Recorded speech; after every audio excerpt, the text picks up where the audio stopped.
Kootenai County Board to order. Can we start with a pledge of allegiance, please?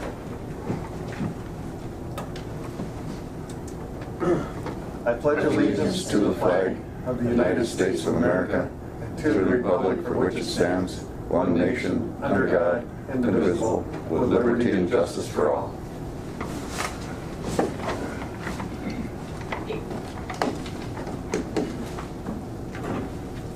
All right, we're going to start kind of a mixed agenda today, but Levin, we're going to start with you. Okay. And you're going to enlighten us, right? We need it. Well, this could be the biggest change I've ever been involved in as a county assessor. And what this is, it's called, Jack, you can jump in here anytime, Dad calls it. It's kind of like taking one of these in the field, period. It's like taking your whole office in the field. The way we work now, we go out in the field, we bring everything back and it gets downloaded. This, you don't have to do it. The photos get on here, everything gets on here. I was out on the lake the other day, took 217 photos, looked at 40 cabins. I had to come back and download all that stuff. This, you can chart where you're going, where you're at, GPS. The big difference, as I understand it, is all the information, the data goes to cloud. We can't do that now because of internet. So, in a nutshell, that's what it is. It's like taking the office out in the field. You able to get internet connection all over the lake? Yeah, we can't be there. No. For the solution, he won't need to. Okay. No. He'll be able to do what's called a checkout. He'll pull all the files they need to work on onto the tablet, go in the field, do all their work. As soon as he gets a working internet connection, it all uploads. Okay. Automatically. Oh, does that Look like magic? magic. So Yeah. you don't have to come back with that and plug it in, Absolutely. That's the best part about it. but it goes to the cloud though. It goes to the cloud, yeah. As soon as it has an internet connection. There's a lot of stuff on there that's, well, it's going to take a while. Once you load the data, it can tell you the shortest distance to get all to those places. It has a supervisor program on there that allows me to track what everybody's doing, where they're at, and how much they're doing. I know my way to your place. So. Yeah, well, everybody knows their way to my place. you know, it's. I tell you what, Carleton County, St. Louis is on it now, and I think Carleton, I'm not sure. Carleton demoed it for the They demoed Census it. Organization. St. Louis County jumped ahead, but because they went out of turn, they left the AMSIS group for using it. They're outside of the contracts that we're negotiating and the price reductions that the rest of the AMSIS counties are getting. Go ahead, Well, Ron. Jackie, are there a lot of different software companies trying to sell this, or is this one system that all the counties are going to eventually end up using? You know what I'm saying? This is one system that the AMSIS counties specifically are looking at. There's not a lot of competition out there for this solution. When AMSIS started looking, this was the one they found. There were others that were being built, but nothing that was done and tested out in the field by other counties yet. So it's not defined to being a Minnesota standard or anything. Counties are on their own here. Yes, they Yeah. are, yeah. Counties have had different issues with being mobile. And one of the issues of bringing everything together is trying to decide on one system that they can support rather than having 6 different systems. Yeah, and Kyle from Carleton will tell you it is so efficient that whenever the next time they have an appraiser leave, they probably won't be replaced. I think it sounds terrific. Someone has to pay for it, right? Yeah, well, that's the issue. That's why we're here. That's what we're looking at then? Pardon? These look one-time fees and then the annual fees? And then Yes. ongoing, correct. I- Right. And the cost consider our possible savings, or is that extra? The one-time fees will run about $27,500 if you add these up. These are also going to be one-time Right. costs here. Does it one time? Yeah. Annual fee's about 15 grand. And then we have the cost of iPads, which is about $800 a piece, and we need 4 of them. Let's see. So And you can see what's interesting when you look at this sheet on the parcels, in our zone and everything, other than St. Louis, which isn't on here, we have about the second highest number of parcels. Itasca has 70,000, we got 54. It's the way of the future, to be honest with you. You know. All of these costs have been built into my 2019 budget request.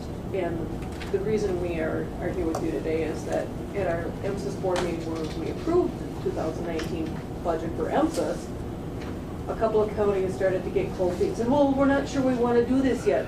But they had all been built into the MSIS 2019 budget, so the executive director said, maybe we need to give this reality test and get some sort of board confirmation, some support from each county board to make sure that the funding's going to be there before we start signing contracts.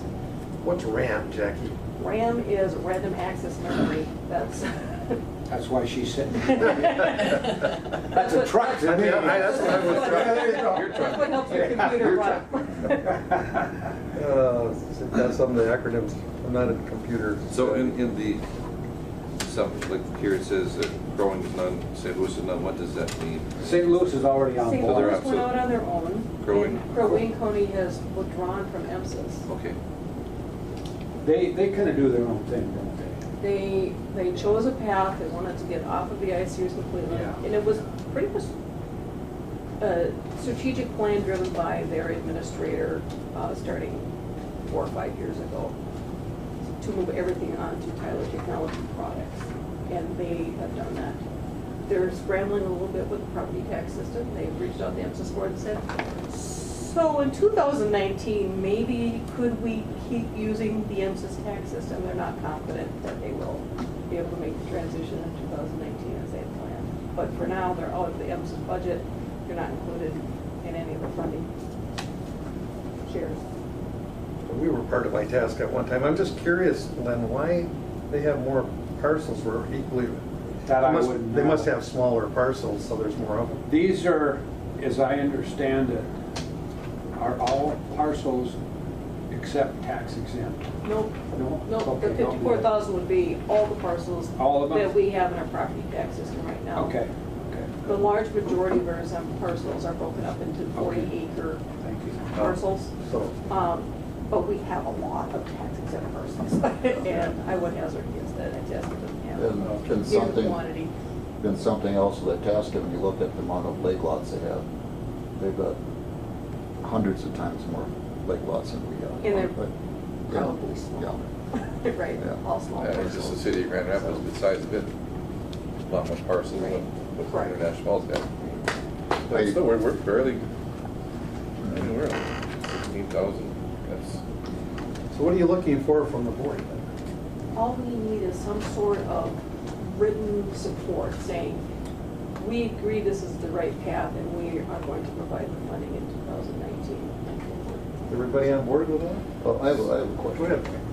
It's, as with everything else, and I see that these are mostly rural counties, but when something comes out, is this gonna be in 2 years, someone's gonna glorify this X amount, and then we're stuck with an older system?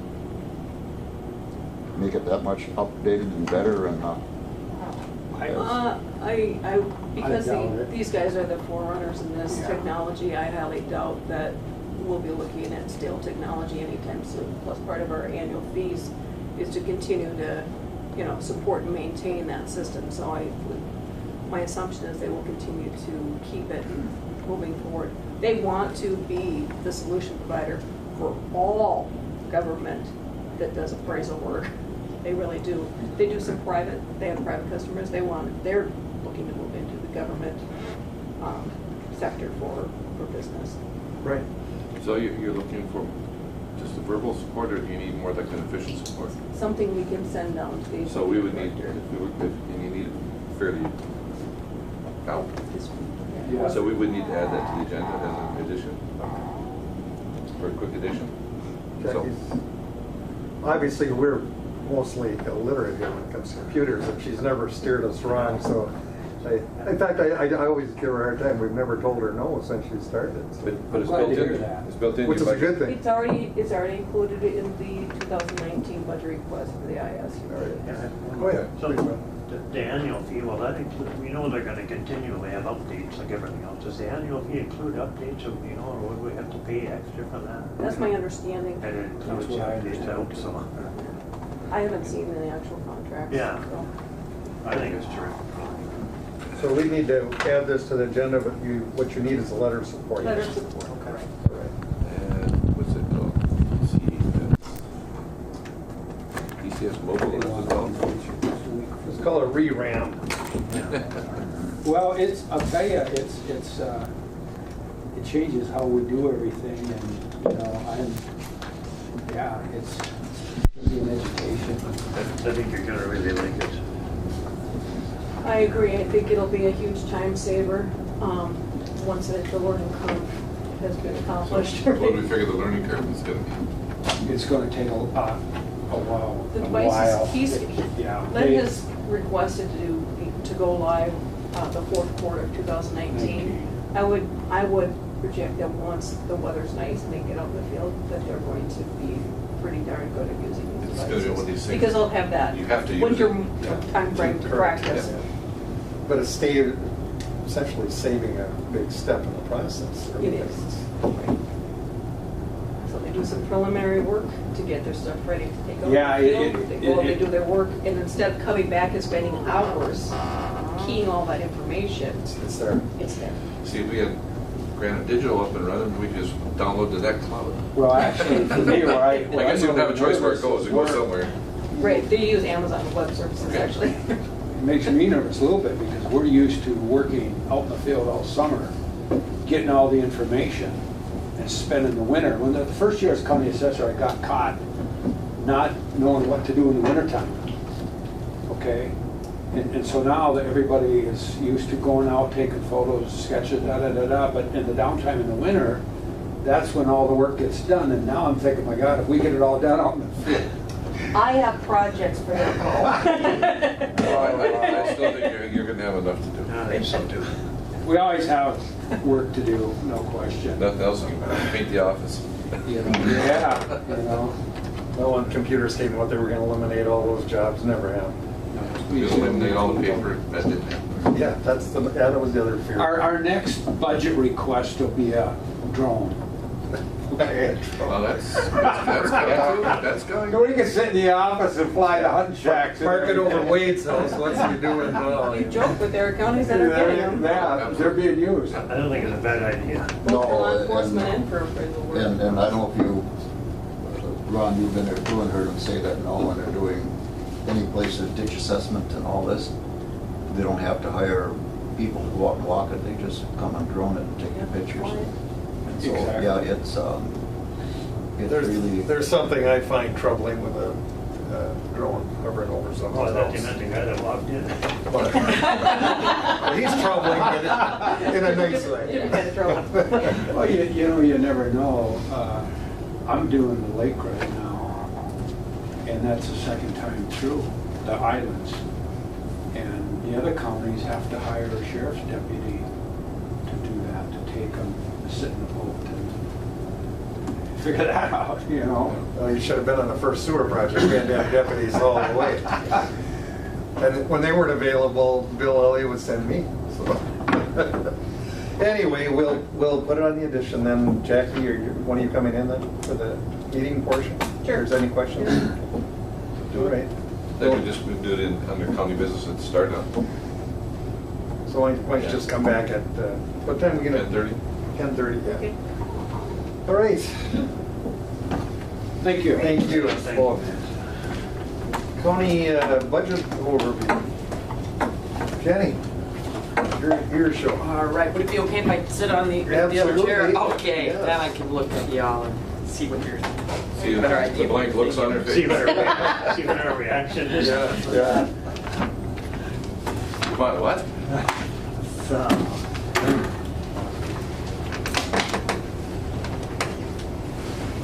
I'm not, I don't have a complete overview of the budget yet. We're just getting those final budgets in from departments.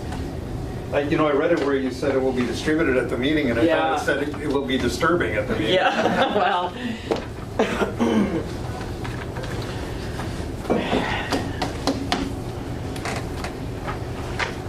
And I'll give you this.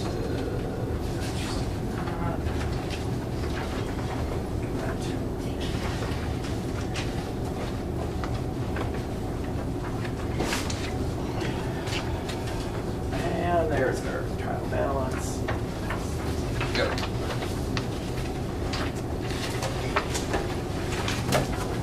So I don't have obviously I don't have the preliminary budget put together yet.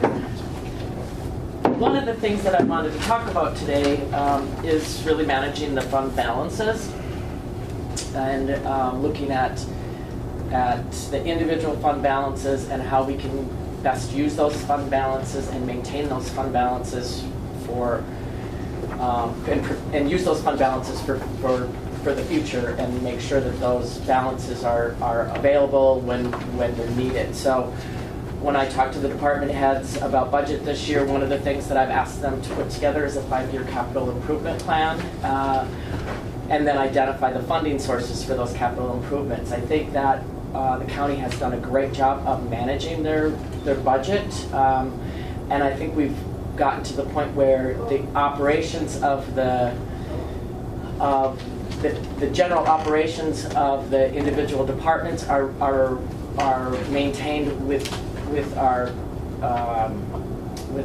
tax levy. So we're not spending any more for operations than we're taking in. But one of the things when we start to look at capital improvements is that we need to manage those fund balances, so when we have those capital improvements, we have enough funds available at that time to pay for those capital improvements, and we're not going out for issuing debt for equipment purchases and things like that. So what I wanted to talk to you guys about today is just looking at where our fund balances are.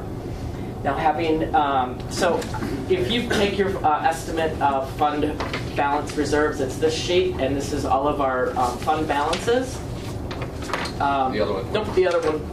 Can I ask this one? Yeah. Yes, you may. If the department is preparing to get ready for something 5 years from now, they can't carry money forward, though every year is a new year. They can't be saving money up to spend 3 or 4 years from now, is that correct? Yes, they can. They can do that by increasing their fund balance.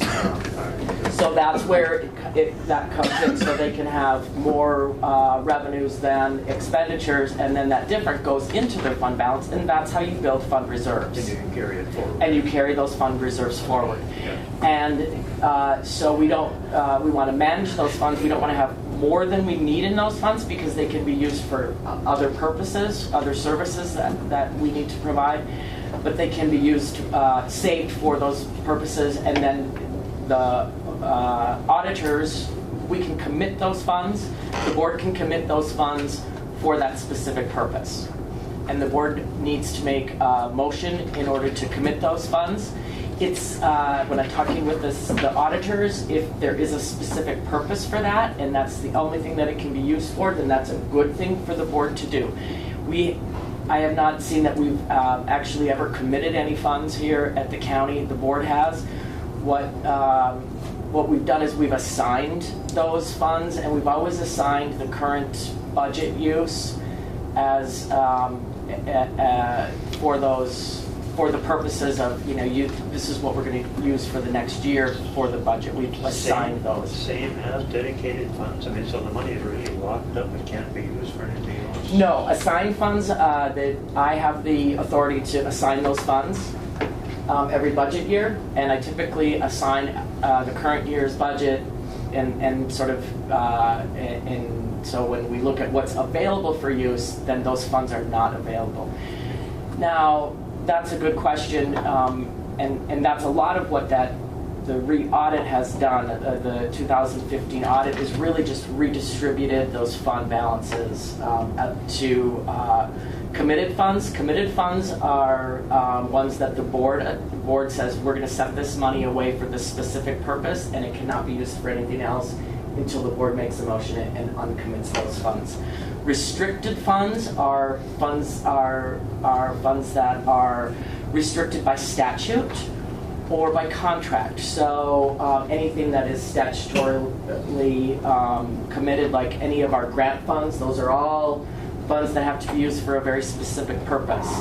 Committed, restricted funds are also any contracts that we have for services, or those are all restricted, or restricted as well. So Undesignated funds, Ron, that's where, that gets the state auditor's attention, because in the past Yes. that's happened to us.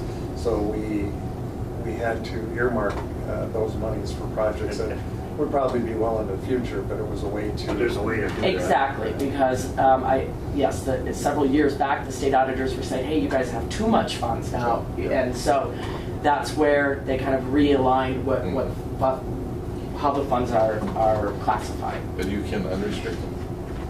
No, restricted funds are always restricted. You They're can't always- ever you can restrict never those change it. because by statute or by contract. So all of our highway contracts, anything that we've got for projects, any CASA funds, even unused CASA funds are always restricted because those are restricted for that specific purpose, a specific project.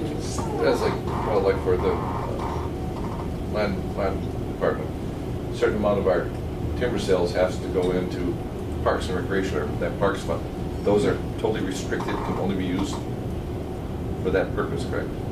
That's correct. We cannot, even if that fund grows to a point and we haven't spent it, we cannot undedicate any of that and use it for something else. That's my understanding for those parks and And Concon, the same type thing. and that's- CONCON is the same thing. Yeah.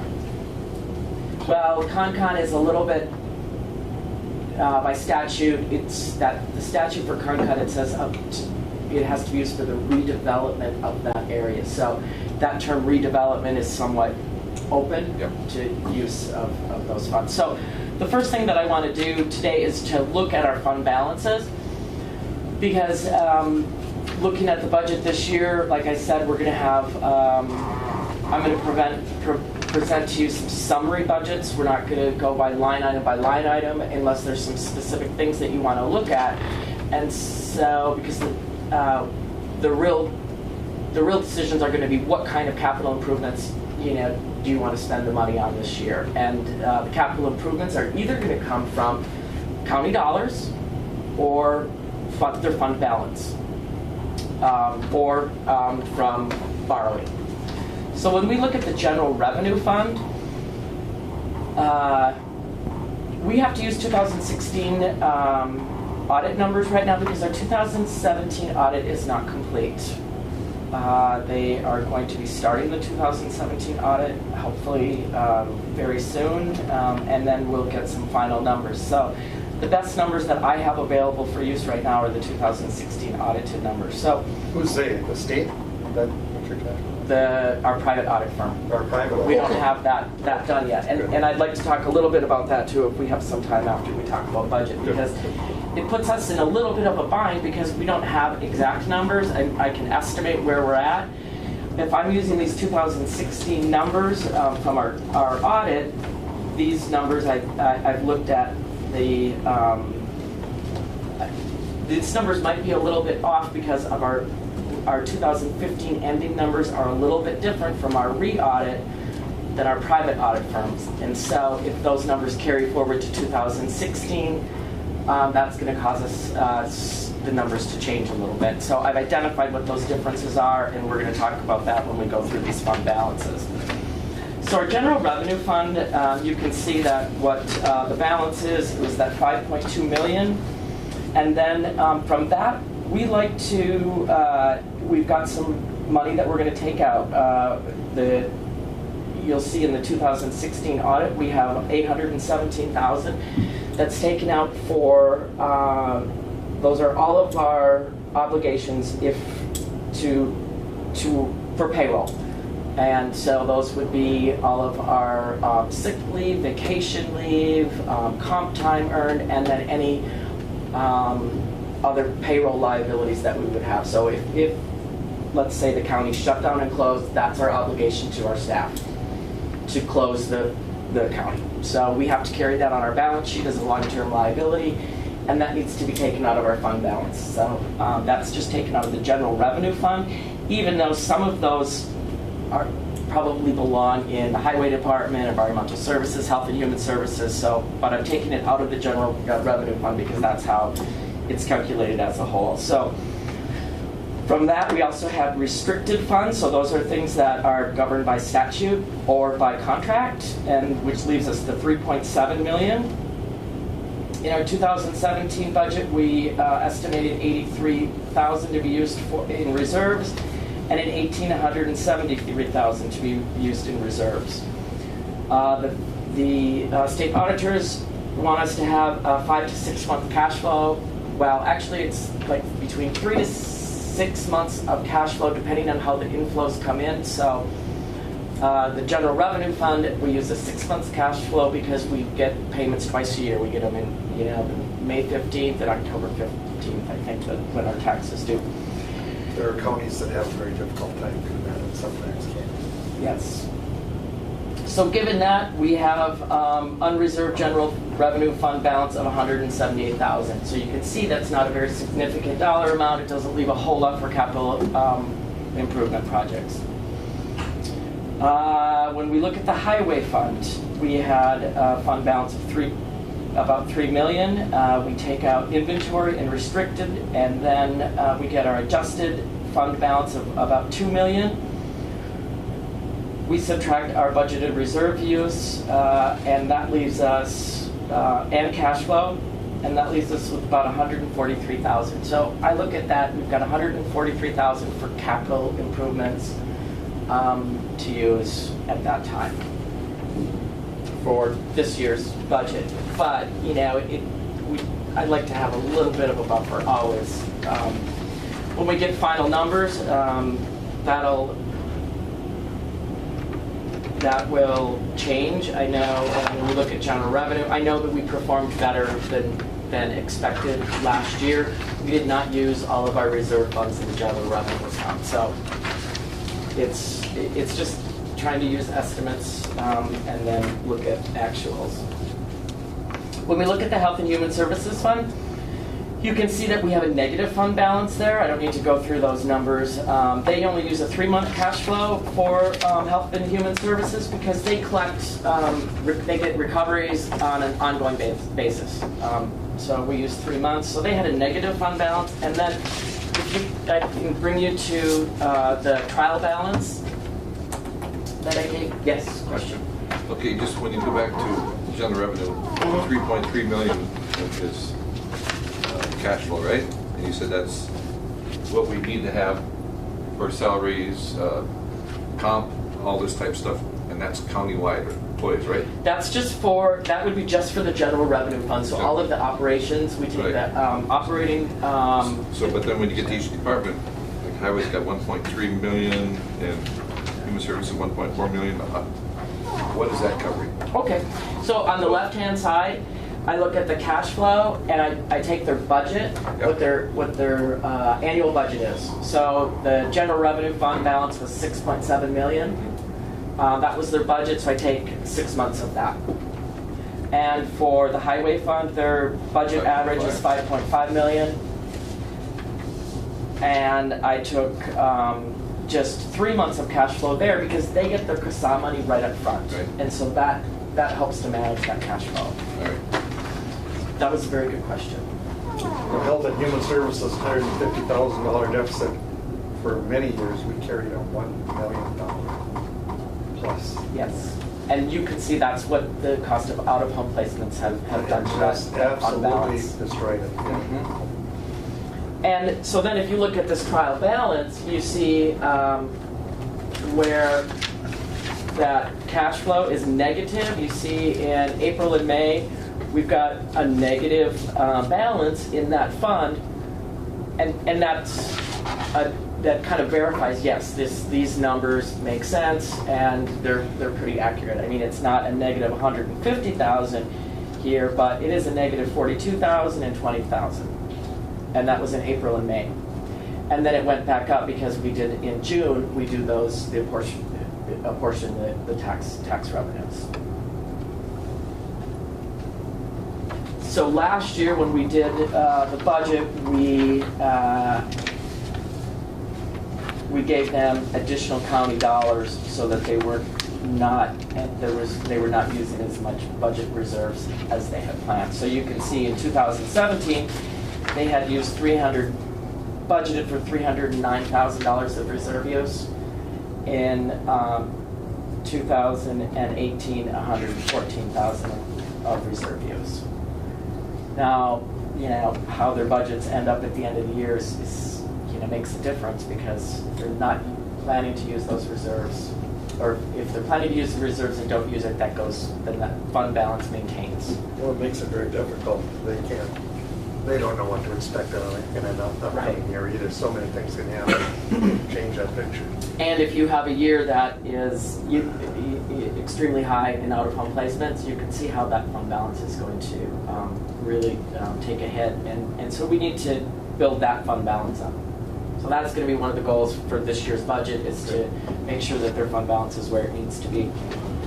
Environmental services, their estimated budget is about $1.6 million. I do a 5-month cash flow for that because they have those fees that they receive for a lot of solid waste. So that's always helpful.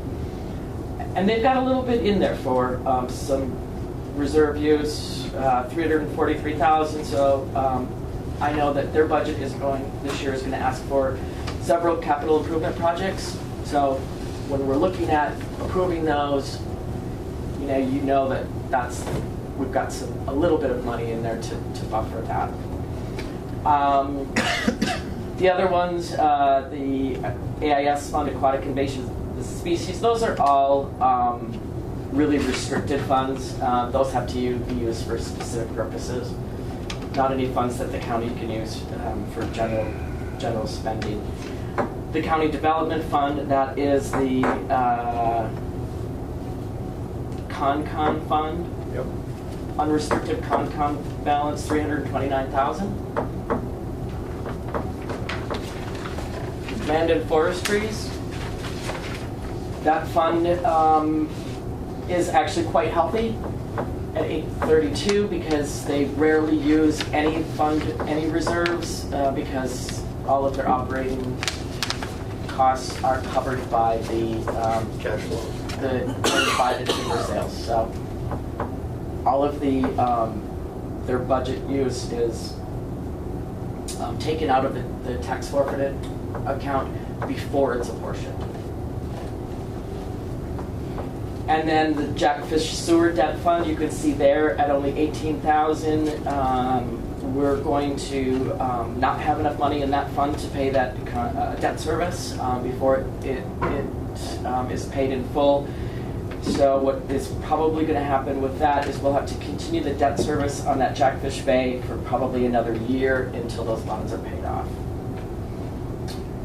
The KDA, Economic Development, we review that at every meeting, and that balance is at about $113,000, which there's not a lot of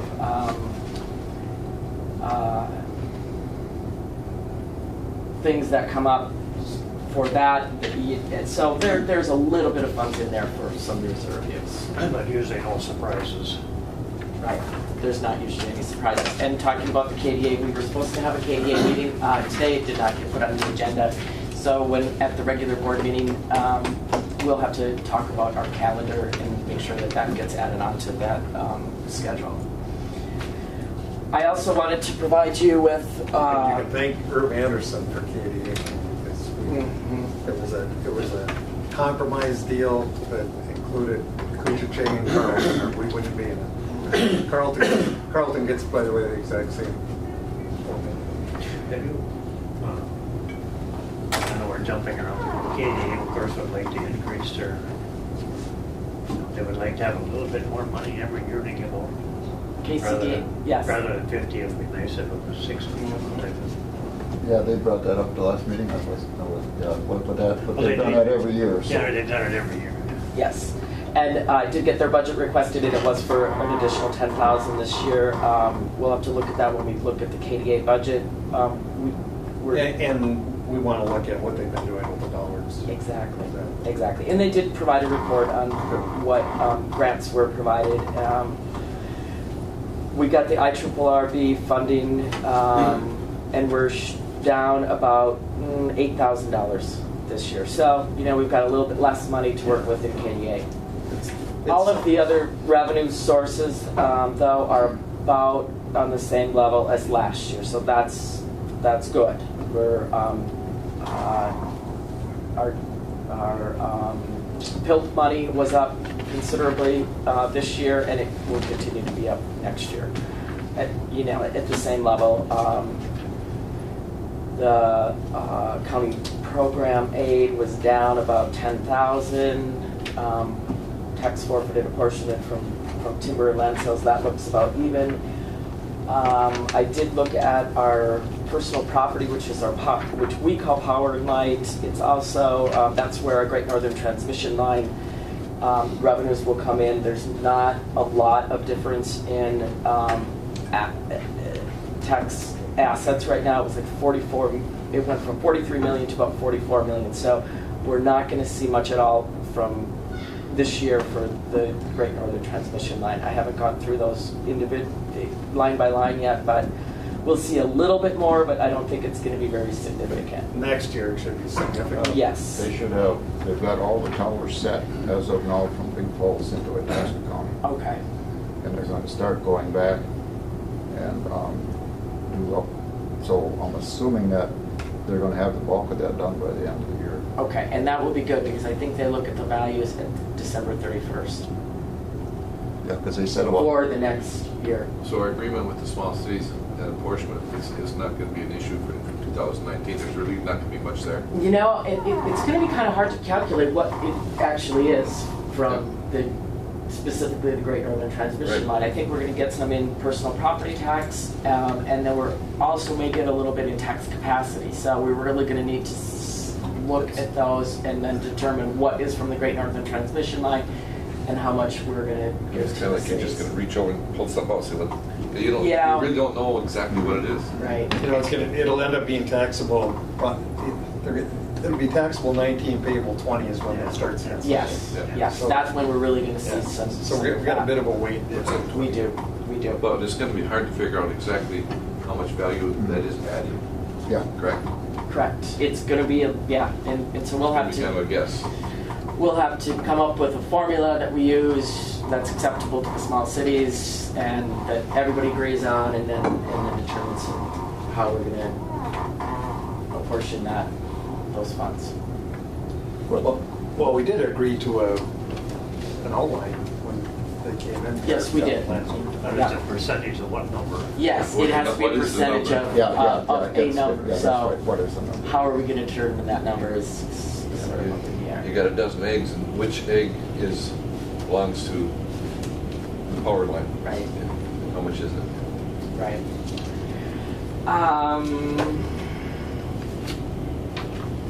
So this is all I really have for you right now for the budget. I was not feeling well last week, so I'm a little bit behind and then from being back from vacation. But I do have all of the department budgets in.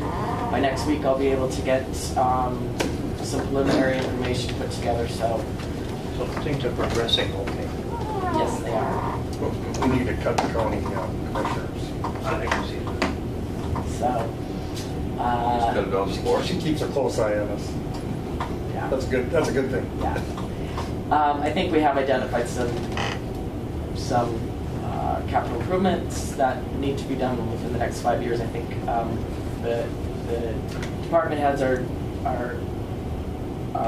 been really good about looking out. Hey, what are we going to need in the next 5 years, and how can we make sure that our fund balances are there to support those needs? And then two, if we have a very large project that we need to bond for, we want to make sure that our financial statement looks as good as it can so that we get a good bond rating. So that's sort of, the 5-year plan I think it's for terrific. budget. That's why it's important to keep things in check for that reason. It is, and it's when you look at everything all together, it seems like we have a lot of funds that are there, but really they're all committed and there's very little that's left for long-term. Well, that's, we're talking to Representative Beckman about those issues when you go to look for bonding. The legislature keeps looking back at counties and say, well, you need to start supporting yourself if you've got these huge fund balances. I think we're healthy, but we've got our fund balances right now enough to run our county and be healthy, but we don't have anything. That's We a don't bit- just spend $10 million on a jail or a new highway department. We would need bonding dollars to help that out. Yes. And our budget and our reserves justify that. But that's a scary two-way street, because you Yeah. can't just look at a fund balance and tell what a county's been doing. If a county's been responsible Right. and been doing the right things and has a healthy fund balance, why should they be penalized? Where a county who's spent like nuts and they're, Yeah. well, Yes. that's a trap you gotta really not fall into. Go ahead. Yeah, excuse me, Commissioner Pavlik, but you're absolutely right, because they say, well, we want to have you out there doing things for yourselves, but then they don't want to have too much, because then well, I mean they're getting by without us, and so I mean that's a double-edged sword there that they swing both ways when. I didn't mean to say that we spend everything else, so we look. Yeah, I know. We're healthy, Mhm. but we're not carrying these huge balances that would jump out at you and say, And there's some counties out there literally with no balance. absolutely. I know. Quite a spectrum of how counties operate. That's just talking with other counties, like in New Club and AMC and some of these counties, every time they go to build something, they bond for dollars or. So they're carrying lots of debt. Yeah, all goes into We're taxes. pretty much debt-free, correct? Yes, Other we than are. maybe- other than We've got our- the Jackfish the Jackfish sewer. sewer, we've got the, we'll have the island, we've got the Island View sewer bond right now, and then we've got the leases for the highway equipment. They're actually considered debt. So how do you consider something like either Jackfish or Island View? The total amount of that project, how much money has been dedicated to that, has been paid? And a small portion of that is debt. You know what I'm saying? I mean, we carry that as debt, but there's so much value already paid. That's an That project. asset then on our balance sheet. So that's on the asset side. It is, But over time, it gets paid. right, So right. at the end of the day, all the things we've invested are being paid. Some of it was initial on the grants, but the rest of the balance is the money that the owners are paying. Well, like, they may see Jackfish Sewer or Island View, my gosh, you've got $3 million in debt there. But we also got $17 million in value that's been paid, that is an asset to the county. So you're saying a lease to own agreement needs to be counted as debt? We need to carry that as debt? We do. Really? We do. As a matter of fact, that we actually it looks to me like it's like a bonded debt from the It's like a auditor's legal standpoint. obligation. I'm assuming signed a legal agreement. Yes. So. Yes. And I didn't really understand that until we've gotten, working with the state auditor and how that works, and then also with. Because, when you think about when you're leasing something, you really never own, you don't have an asset, you're just kind of renting it. That's, Yeah. Yeah. So that's debt to Deal. the county. Yes, it is, but as that goes down, there should be some asset value in what's there too, but I don't know how. There is. We're going to recognize the asset and then also the debt. So, but that asset gets depreciated. so if you're paying $40,000 a year payment on an Mhm. SUV, that's actually an asset, that $40,000. Yes, it worth is. It is. So we'll put the asset on our balance sheet, but then we'll also record the debt. And then as the debt gets paid off, that increases, your assets. So who takes a hit on the depreciation? The depreciation is something that we look at like, well, If should we don't own it, how do we depreciate it? Because if we're only leasing, Well, we do own it, because they've sold a bond to pay for that lease, and so I think that we call it a lease, but it's really debt. So it's just like if It's like the mafia. they speak different language. Yeah. yeah, Not It real is. world isn't right. They- Well, all I know is that all the years I bought machinery, I avoided leases. At least. Yeah, is that if I'd either borrow the money or I'd buy, but I had a different deal. I could buy something older, and I could buy a lower value product. But I know a lot of people leased and had good luck with it. But and all my machinery, I never, other than a 1 month lease or something that I could take it through. But other than that, I never leased. I just want to talk to you briefly about the trial balance. I'm going to provide you guys with this trial balance every month. Betsy sends it to all the department heads along with an account activity statement so that they can review their budgets every month. But if you look at the top part, you've got your general revenue, what that balance is, and then under there are most of these are all restricted funds. With the exception of carpool, there is no statute or contract for carpool. Sheriff's canteen, there is no statute that says that those can't be used for operations of the sheriff's department or given to just general revenue. DARE is restricted, E911 is restricted. We've got that HAVA grant that is being spent down now with this election. Our safety account is not restricted. We've got a little bit of money in there. You'll see that we just bought a couple defibrillators, maybe one, I think, defibrillator, and that committee has regrouped and they're meeting on a regular basis now. The only other one that is, we look at that medical life account. That account, I really need to reconcile. We put you can see how that it gets to be a really big balance, the 166,740.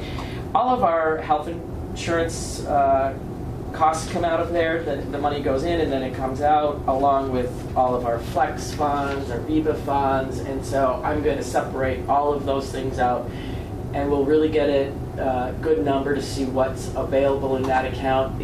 It's really left over from when the county was self-insured.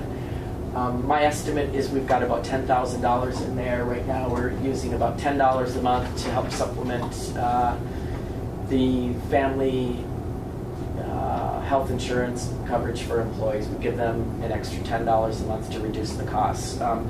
So there's very little left in that. But one account that I want you to look at is that sinking building, $114,000. We did fund $50,000 of that. That is not restricted or committed or assigned at this point. But we are starting to build a little bit of a balance there for some things that have come up. Now, during budget, Dean's going to talk to you about some things that he feels are necessary this year and in the next 5 years for a complex. So, but having said that, those funds are there that are really maybe we could say assigned for improvements or emergencies that come up for the building. Well, we'll know a little more when we get the audit, but I mean, it's like, it looks like we're still healthy. It's a credit to past and present boards. Yes. Teresa jacks up for certain. Very much. Teresa just did an outstanding job of keeping things in order. So She sure did. Excellent job. I think she left us in really good position so that, we've got some opportunities to do some things if we need to. I like some things you brought in, Jay, because it makes it a little easier to understand. Keep track of things here. All right. So, you need things, right? Yeah. how about if I just take a quick 5 minutes and talk a little bit about the budget in terms of the information that I need to do the budget. It's really important that I have a good audit done, and I don't have the 2017 audit done. It's due at the end of September. We missed the deadline last year.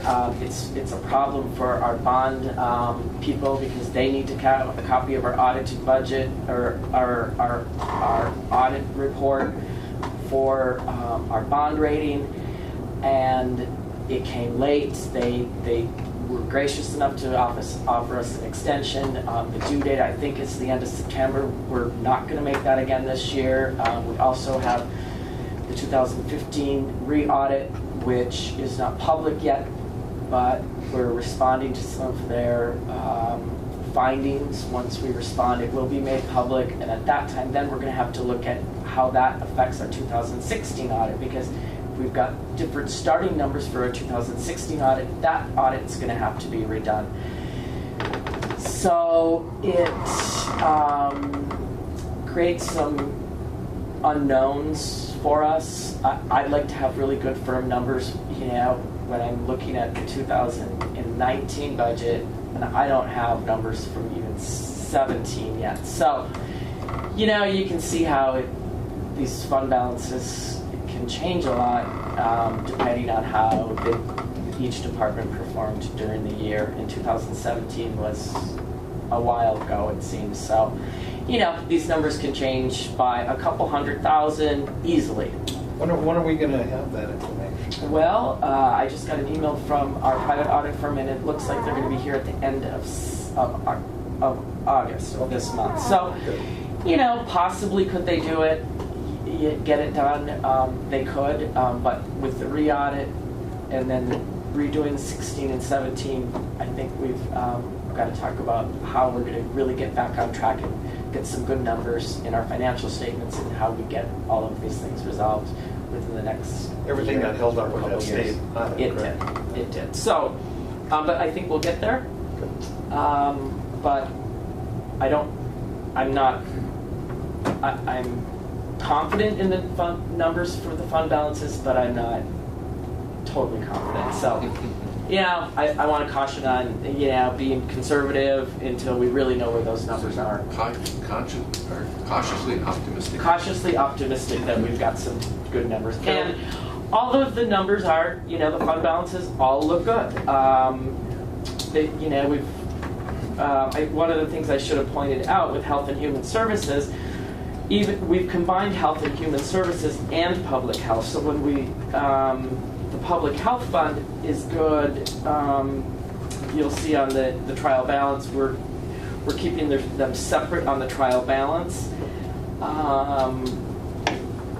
And so when you look at those combined, you know, were we negative? No, we weren't. So What's really helpful, Jenny, for the board is those quarterly balance. budget reports, yes. And by third quarter, end of third quarter, that's what's really going to show us where we're at. You know, Carol always tells me I'm really conservative with the county's money, and she wishes I'd treat hers the same way. Yes. So, anyways, I think that's it. I guess I took up enough of your time. And Oh, that was I- good. I'm glad you did it. No. Let's see where we're at. So that's where I'd like to focus this year's budget, is really looking at those fund balances and capital improvements. Well, don't move. Sit right there, because we're going to go to TV. Oh, that's right. We've got that TV update, and I think Lee was actually, must have been on vacation last week, but I did, what the information is, we've got one channel up and running, channel 11. Channel 11, yeah. Is that it? And Yeah, but that has 3 stations. But it has 3 Three stations. stations. Okay, so we've got 3 stations up. The equipment is ordered. It's close to being in, and as soon as it's in, it's going to be installed. So we put that notice on our website. There's been something in the paper. We don't have any new information yet, but I know that Lee is working really hard to get that equipment installed as soon as possible. And he said he's invested a lot of his own capital in this. Yes, he has. I got to give him credit. Yes. So. Ron? Go I ahead. was just going to say, you don't know of any financial surprises for us because of this, I mean. No, I do I not. don't think so. No, I do not. He didn't tell me of any. We talked at night. Okay. So. Yeah, we talked to Lee about it, and the PBS is funding their stations, and then the FCC is funding theirs. We are fronting the money. We're fronting the cash flow for it, but we're going to get all of the cost for the equipment and the labor back. And I didn't understand it when Lee was here, but the whole thing is about the government narrowing this is about the 2nd or 3rd time since I've been a commissioner where they readjusted, so we've got a narrower bandwidth to operate with. And so if people are getting calls, that means that they're watching county TV, and so the money that we invest every year, it's about $50,000. It's a service that the county's providing that seems to be used, and so that's just... I got the calls right away. There you go. I've had 4 people now in the last 5 days. Okay, And every one of us been positive about keep funding it, keep funding it. Okay. I told everyone it was Wayne's toy, wouldn't fund the darn thing. Oh, Right. and I mean, it's even things like one fellow said, well, you know, I've got the cable in the house, but, you know, when I go outside in the garage and I've got this and I want to listen to the ball game or something, I can just tune my rabbit ears and get it. And he said I end up watching watching it quite a bit, and so he was a supporter of it, even though he had. Shut it down during hunting season, you'll find out really how many people use it. A lot of people use it on their hunt sheds. I like I think the last time Lee was here, he made a statement that more and more people our age are shutting off cable because they don't want to watch 100 channels of QVC and things they couldn't care less about, and going back to the antenna. I might be one of them. I agree with him. But again, you know, back when we shut it down the first time, there were only the 3 channels. Now that's expanded a lot, even within the same channel. You can get other. That's made a big difference. It's made it more attractive. All right. okay. Well, thank you, Jenny. Yeah, no, I was going to bring that up today. Is that even yesterday there was a fellow. He said keep funding it because he said that's all I've got. I can't get anything else. And I was surprised at the number of people that have said that. People that don't want anything else. Correct. Well, I hear from the other side too. they'll I'm probably paying do for the satellite or cable. Why am I paying for? Oh, yeah. You know, so you're going both ways right now. Yeah, but this was a case of a guy who didn't want to pay for another cable for it. Sure. And so he was using that as so. I've always supported it because, you know, well, like you, I've got that big rural district out there, and there are a lot of people who can't afford anything else. If they didn't have this, they wouldn't have anything else. I think it's true. Then we got no choice, it's like one provider. Is it really, how do you do this? What time you got to leave, Brian? About 5 minutes. Well, when do we, What happened to that? I've got a feeling. funeral? Oh, I get it. We're going to open it to county business. First item of business, approve the agenda. Move on to Okay, we've got a motion by Ron and a second by Brian. Yes, we have some. And we got the additions, yeah. We've got some jail intercom, and we've got fiscal Stone Garden grant and land commissioner, and then we'd like to add that letter of support for the DCS Mobile Solutions. Yep. And one other question, Mr. Chair, and that was, Jen, there was a request by the County Safety Committee to have a commissioner sit on that. Have you heard that? Yes, I think I have. There was something came out, I think, I saw somewhere in notes that it kind of requested me to have a commissioner sit on the safety. Okay. Why don't we check that, and then if that's what the safety committee would like to have, then the board chair can appoint somebody. to that. Okay. I actually on that. I actually thought you volunteered. Something's ringing a bell. Yeah, I think Brian actually volunteered. Volunteered for Did he? safety committee? Did he? You, yeah, next to him. I only alternate. I know that Okay. Betsy's working on putting an agenda Maybe, together for a meeting okay, on that. all right. Let's move to the All right. minutes. Oh, do we have a second? Yep, I second. Oh, Yep. oh, that's right. All those in favor? Aye. Opposed? Motion carries. Minutes. Move. We've got a motion by Brian. Second. Second by Wayne. Any discussion on those? Hearing none. All those in favor? Aye. Aye. Opposed? That motion carries. Personnel business, notice of the hire for a correction officer, and you got that. We've also got to approve a step increase for the environmental service director, if the board is so willing. I think on the Matt's issue there, I think what Jenny worked out was it would be at the 6-month. Well, you know, I looked at that, and his 6th month, it was March, April, May, June, July, September, so it'd be September.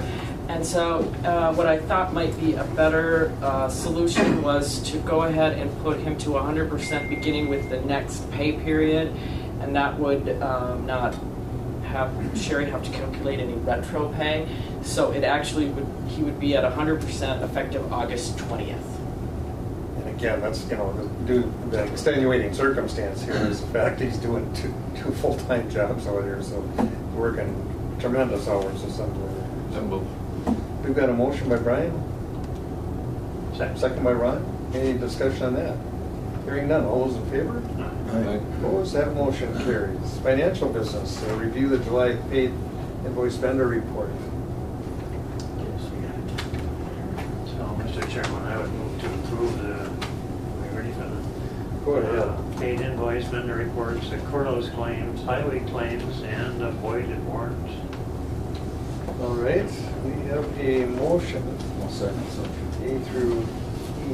Is there, and a second by, Yeah. motion by Ron, second by Wayne. Okay, any questions or discussion on those? Anything, Jenny?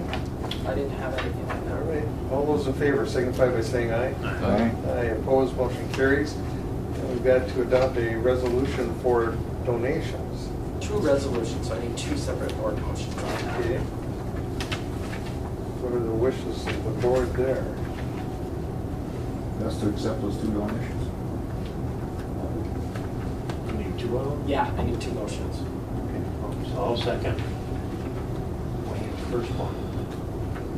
So the first one we'll do is veteran services, or veterans transportation. All right, we've got a motion by Commissioner Norby on the veteran side, Okay, well, I'll second that one. and a second by Yeah. Commissioner Skoye. Any questions or discussion on that? Yeah, I think that's an important one for us. All those in favor signify by saying aye. Aye. Opposed, motion carries, and we'll move on to the second one.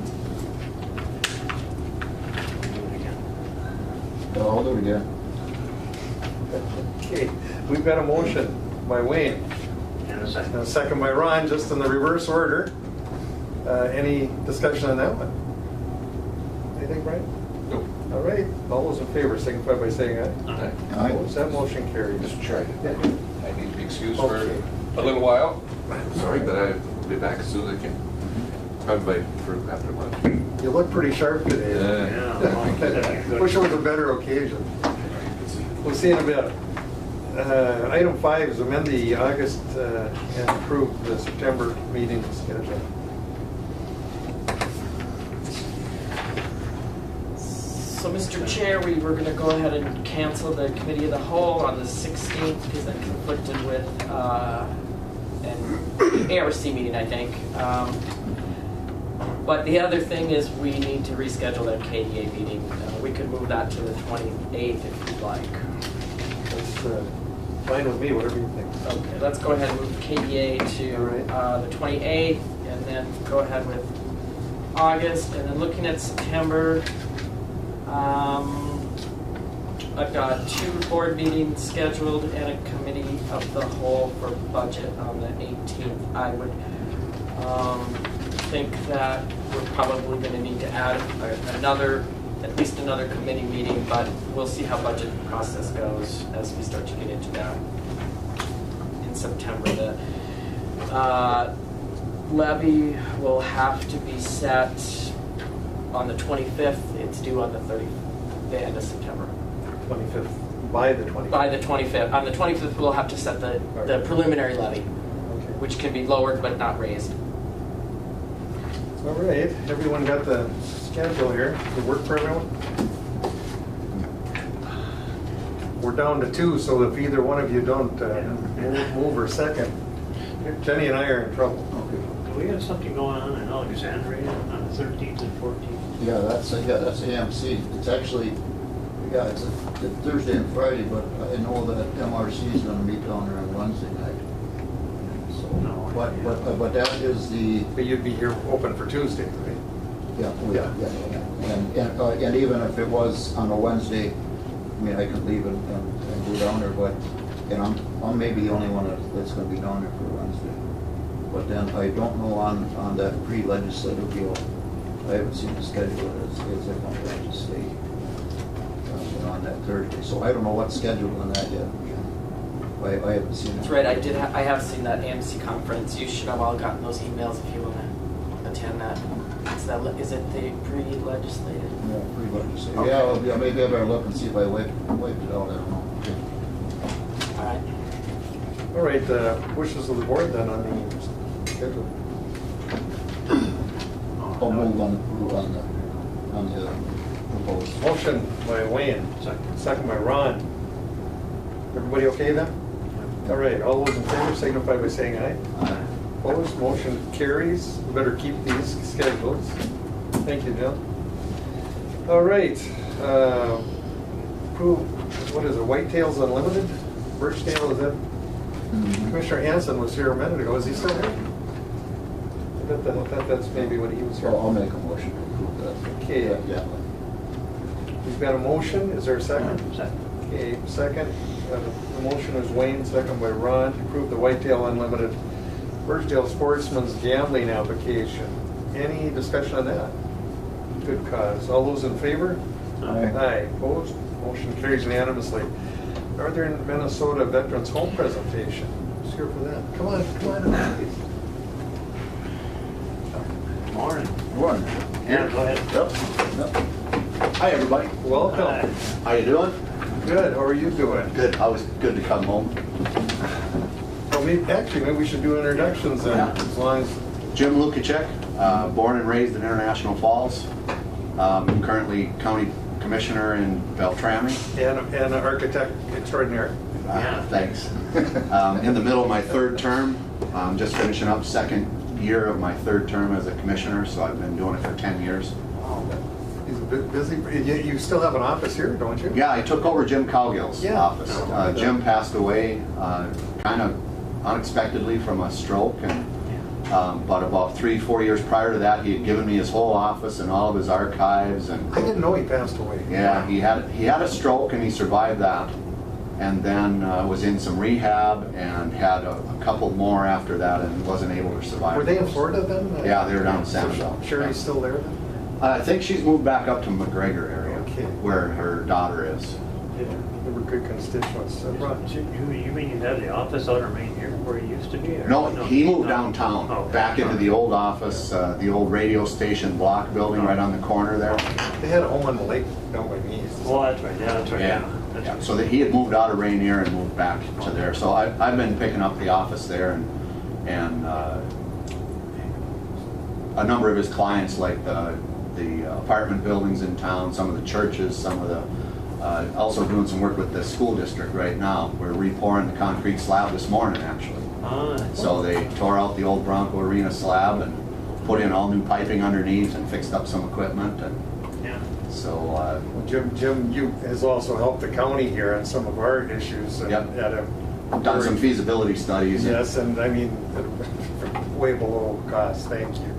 But anyway, I didn't know if you knew everyone, Jim. Yeah, it's a matter I know of fact, Wayne well. yeah, Oh, okay. Yeah, he caught me in the Beltrami courthouse here about 2 weeks ago on this issue. Were you spying or what? Yeah. See Well, and how they actually- operate. And actually, while I was standing there talking to him, I turned and looked, and there was their art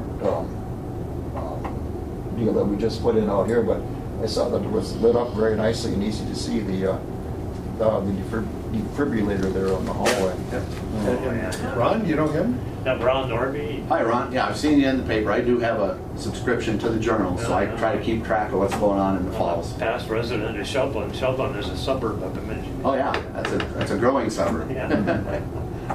Okay, well, anyway, welcome, glad you're Yeah. here. Well, thanks for giving me some time. I won't keep you too long, mainly just, and I'm not going to go through a slide presentation.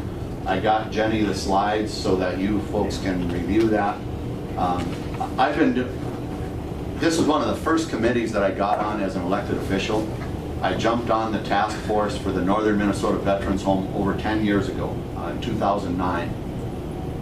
I've testified in St. Paul a number of times on behalf of the veterans, and we've been just continually pushing, and we hadn't gotten legislative support until the last legislative session, and we finally got approval along with 2 other homes in Minnesota. But Bemidji was more successful. They got $12.4 million towards the effort. Then the federal government matches that 2 to 1. So that puts us in that $35–36 million range with some other funding. The target of the project is approximately $45 million.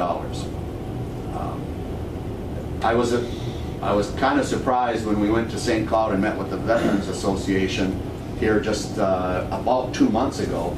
They put a timeline down that was very aggressive. So Purpose of my meeting here today is to ask Cooch County if you would like to contribute to that. Up until the end of this month, we get a 2-to-1 match with federal funds. So every dollar you put in is matched by double from the federal government. Again, I'm not asking for any specific amount. We're going to about, myself, Joe Vinnie, and Scotty Allison, our Veteran Service Officer, we're going to visit 14 counties in the next couple of weeks. Joe's still on the board? No, Joe was defeated. No, he was defeated in the last election by a city councilman that took a run at him, Reed Olson.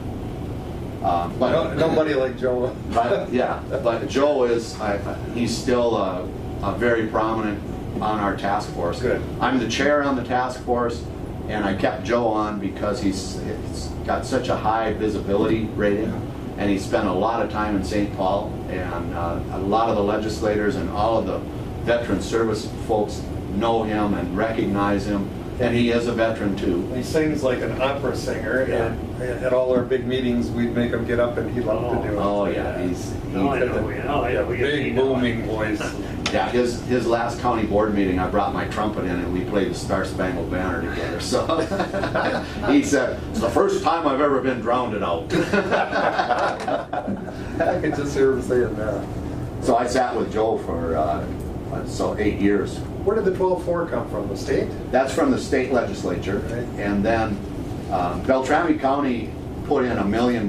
We pledged $1 million towards the effort, so that'll get matched with $2 million from the Fed. So that's a great local match that we're putting together. And what the money's going to do for us is, right at this point, we do have enough money to build the facility. Everything we can raise will increase all of the amenities that we can offer the veterans. We can get, maybe some more exterior walkways, maybe some skylights inside. So we can build the bare bones, but with this fundraising effort that we're doing, we want to make sure that we build a really quality home, and we know that the northern Minnesota vets right now, the closest they have is Silver Bay, Fargo, or further down to the cities. Fergus Falls. And Fergus. So that's kind of a line. And if you're living in northern Minnesota and families of veterans, that's a long travel. So I don't know if you folks have been keeping up with Bemidji, but the Bemidji Medical Organization has really come forward. They're just having a grand opening for the Joe Lucan Cancer Center. That's a $12 million investment in full oncology and cancer. We now have 24/7 cardiac care. People are not flying out of Bemidji anymore, they're flying into Bemidji. We're doing stints and a lot of heavy-duty heart work right there in Bemidji. So Bemidji has really, in the last 10 years, we've added over 50 new doctors and specialties, and lots of things happening in Bemidji. I thought this veterans place should be right here in International Falls myself. We didn't get it considered. Probably for those Northam reasons. got on the list though one. So Sanford donated the land, is that, so this is a facility, would it be right at their campus there? Yes. If you're familiar with the long-term care facilities that are on the east side of where the nursing tower is, the land directly to the east of that is what's intended for the up to 15 acres. A couple more questions. It seemed like early on in the last few years that it would be relatively easy to get money to build a building. Getting money to operate it is another issue. That all comes through the federal government. So once they make this commitment, It's a federal facility. yeah, it's federally paid, and that's why Beltrami County has been so interested. You guys all know as county commissioners, it's really hard to do what we all want to do as economic development. How do you create jobs? Well, this particular facility is going to make 110 federal jobs, so it's going to be That's a big deal. that's a big step for Beltrami County. Is getting local, so to speak, local matches or other contribution, is the project really dependent on that? No, It's not. It's no, just that's what I add- said, Ron. add to Yep, it. what it's gonna do is offer the design team more flexibility in the actual design of the facility. So the design of the facility is going through the designer's selection board, if any of you are familiar with that. They put it out for bids on the state register, and then interested firms submit proposals, then they shortlist that down. They're right in that process right now of shortlisting the design professionals, and then they'll select a firm to either, they may select more than one firm, but they're kind of leading towards selecting one firm to do all 3 of the homes in Montevideo and Laverne are the 3 that were successful. So then we'll find out who's going to design it. Then each community will give them the amount of money that they've raised with their local match, their local share, and the state legislation appropriation, and then they'll design a facility that fits that budget. Excuse me, Jim, on this 2-for-1 grant, did you say that has to be dedicated by the end of August? We need it pledged by the end of August, but you Okay. don't actually need to come up with, Right, yeah. with the formal funds until March of 19. Okay, because So if you can come up with a pledge and just say, we're pretty sure we can come up with this amount, get us that so that we can put that in our calculations and get it into the feds to give, because the design is going to start on that right about the end of this month, in the end of August. So we need to know what that commitment is for funds and cost per square foot of the design of the facility. Yes. And Jenny, you can just contact directly to KMAC, our administrator, and you guys can talk about how all the specifics go on that. So Okay. we haven't been asking any specific numbers from any of our partner counties. We just say, whatever you feel you want to do to help our vets. We've been promoting this for a really long time, and we need to take care of our vets every way we can. And there currently is approximately a 280 bed waiting list to get into Silver Bay, Fargo or Fergus. So our vets are having to go into nursing home facilities, and we would really like to get them into facilities that are specifically targeted for vets and to take care of them the right way. I may have a bit of prejudice being a vet then, and Bill Torset, remember Bill? Oh yeah, Bill's yeah. Bill ended up in Silver Bay, and for Yeah. Carol and I to go down there to see him, I mean, it's a 6-hour trip. Yeah. But having said that, this cuts it in half. It'd probably be a 3-hour round trip to Right. Bemidji. It's certainly needed. I agree with that.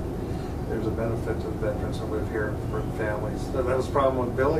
Nobody could really get down there. Right. to see- And northwestern Minnesota is just that much more remote and rural. So if you're up in our northwestern corner counties, that just makes that drive to Fergus, Fargo, or to Silver Bay just that much longer. So I think the reason Bemidji was so successful in their run at this was it really had to do with the old dartboard concept of where's the spot and what's the radius around that. And you could look at other communities that would benefit greatly. High Falls, Cooch County would benefit greatly. But I think that a number of those items of the healthcare facilities that are coming up, the regional center that Bemidji's become, it really, that radius of service to all of our veterans. We're talking about almost 30,000 veterans that live in the 14 counties in northwestern Minnesota. And I think it's just really gonna make that, for the veterans and for all of their families, so much more comfortable in their later years. Well, if we donate and all that prosperity you're going to see in Beltrami, you can send us some money back a few years. I'll talk to Joe, Vinny, and make sure that he Tell him brings Wade it up. said that. Yeah, I will.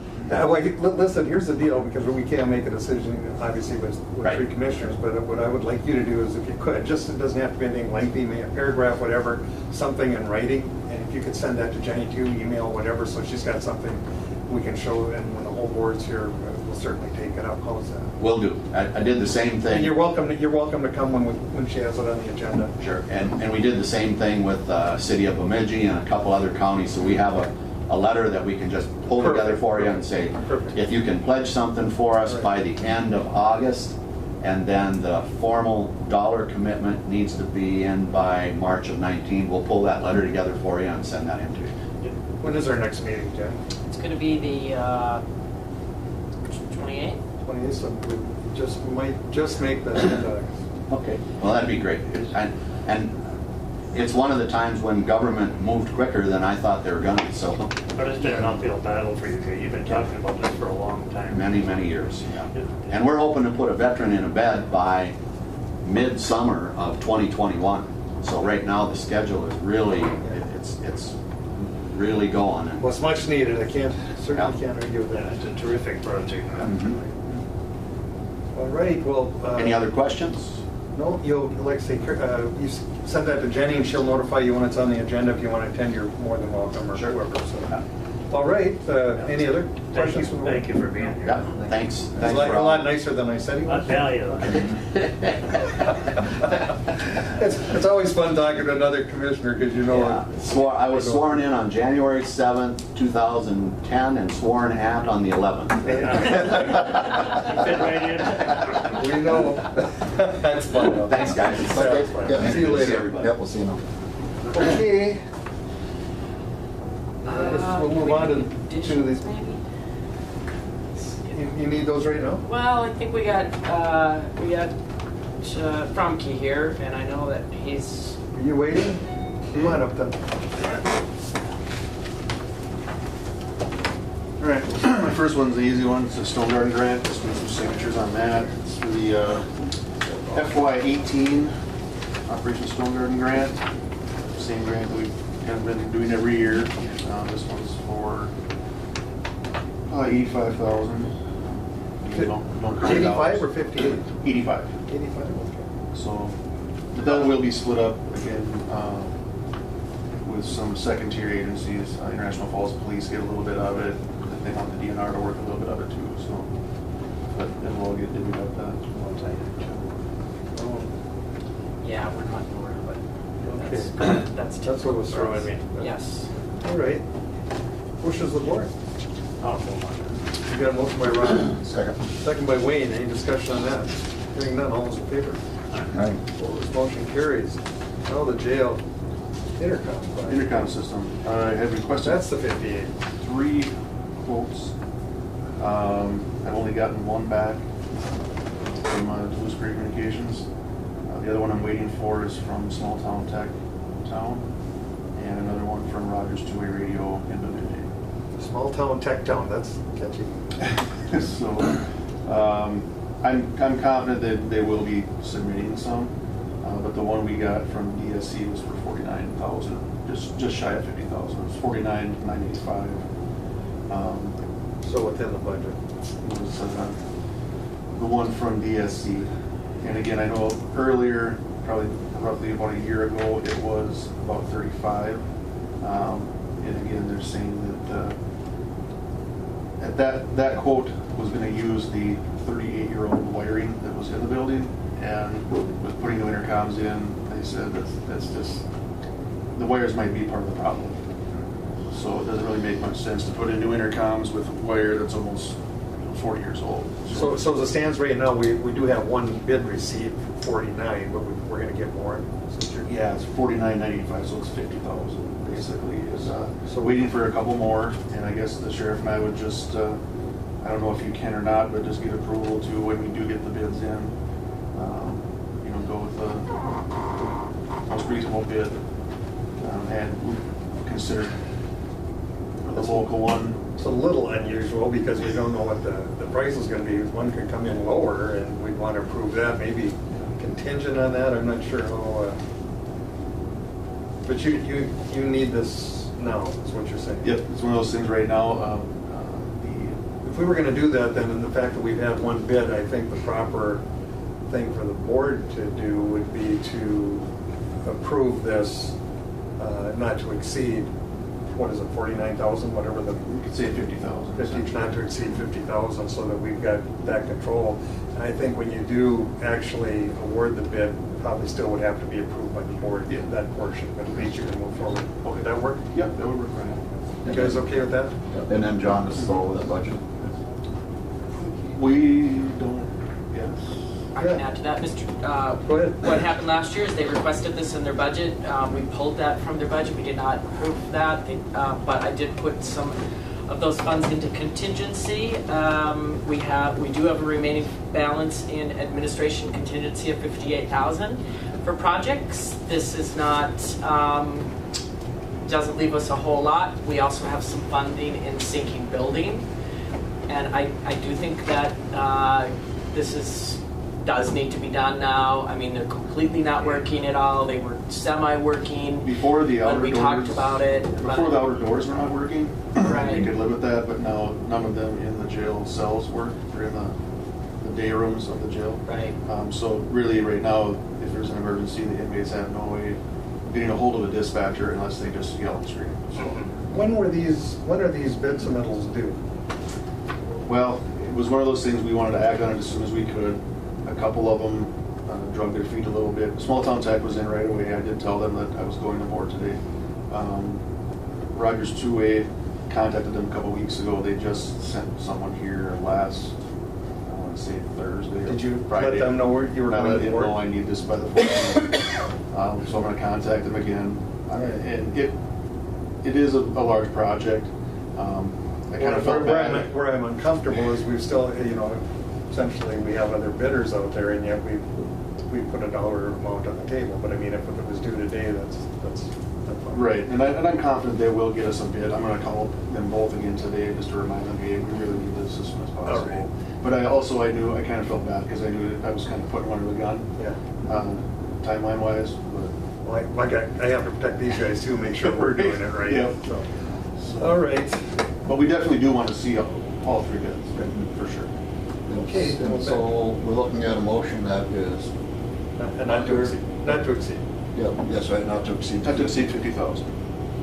Okay, we've got a motion by I'm a Wayne. little hesitant, I'd like to see it better, but I understand what it is, so. Yeah, my need is there, so. Yeah, right, yeah, it's a need, so, yeah, I'll move on. Second. Well, this will go down in history as John can talk us into anything. All those in favor, signify by saying aye. Aye. Opposed, motion carries. All right, thank you. I just need a signature for the grant. Environmental service business. Where is that masked man? Oh, you know what? We got one We had more. enough of us already. We'll get going as soon as it gets What's here. that? We got two more additions. But we can keep doing those. I called them. Sorry, guys. You got 2 minutes. What's left with land commissioner? To send a letter of support for the Voyagers County ATV grant? And he's not here today, he's on vacation, but he sent me an email asking if I could get this. They need that letter by There you go, John. Friday. It's really just a letter of support for the Voyager Country ATV. They gave us a presentation last year to the board, and they're applying for the Legacy Grant Regional Designation funding. So right now there's no funding request, it's just a letter of support. We're okay with that? Motion by Ron, Second. second by Wayne. Discussion on that? Jenny described it thoroughly. All those in favor? Opposed, motion carries. And we've got a letter of support in the solutions. I forget what that was about. Oh, that's for the DCS stuff, for the assessor's software. Oh, that's right, yeah. Is Len here? Jackie is. Jackie. Any more to add on that, Jackie, then? All right. I'll certainly move on that. Okay, we've got a motion by Ron, All seconds. second by Wayne to approve. And we're able to save tons of money in 2 years, right? That's the hope, always the hope. 2 years from now, we'll have a report, see how it went. All those in favor? Aye. Opposed, motion carries unanimously. Then we'll move back to environmental service. Hello, man. Hi. Are you getting any sleep?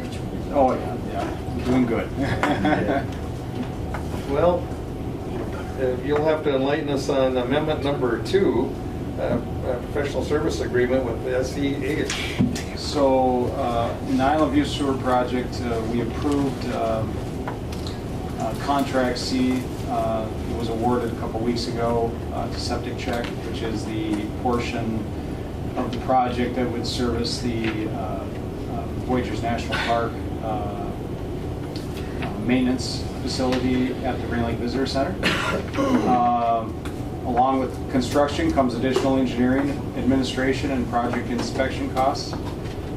Jason Schaub from SEH has indicated in addition to inspecting contract C, this additional inspector will assist with inspection during busy grinder station installations for both contracts A and B as needed.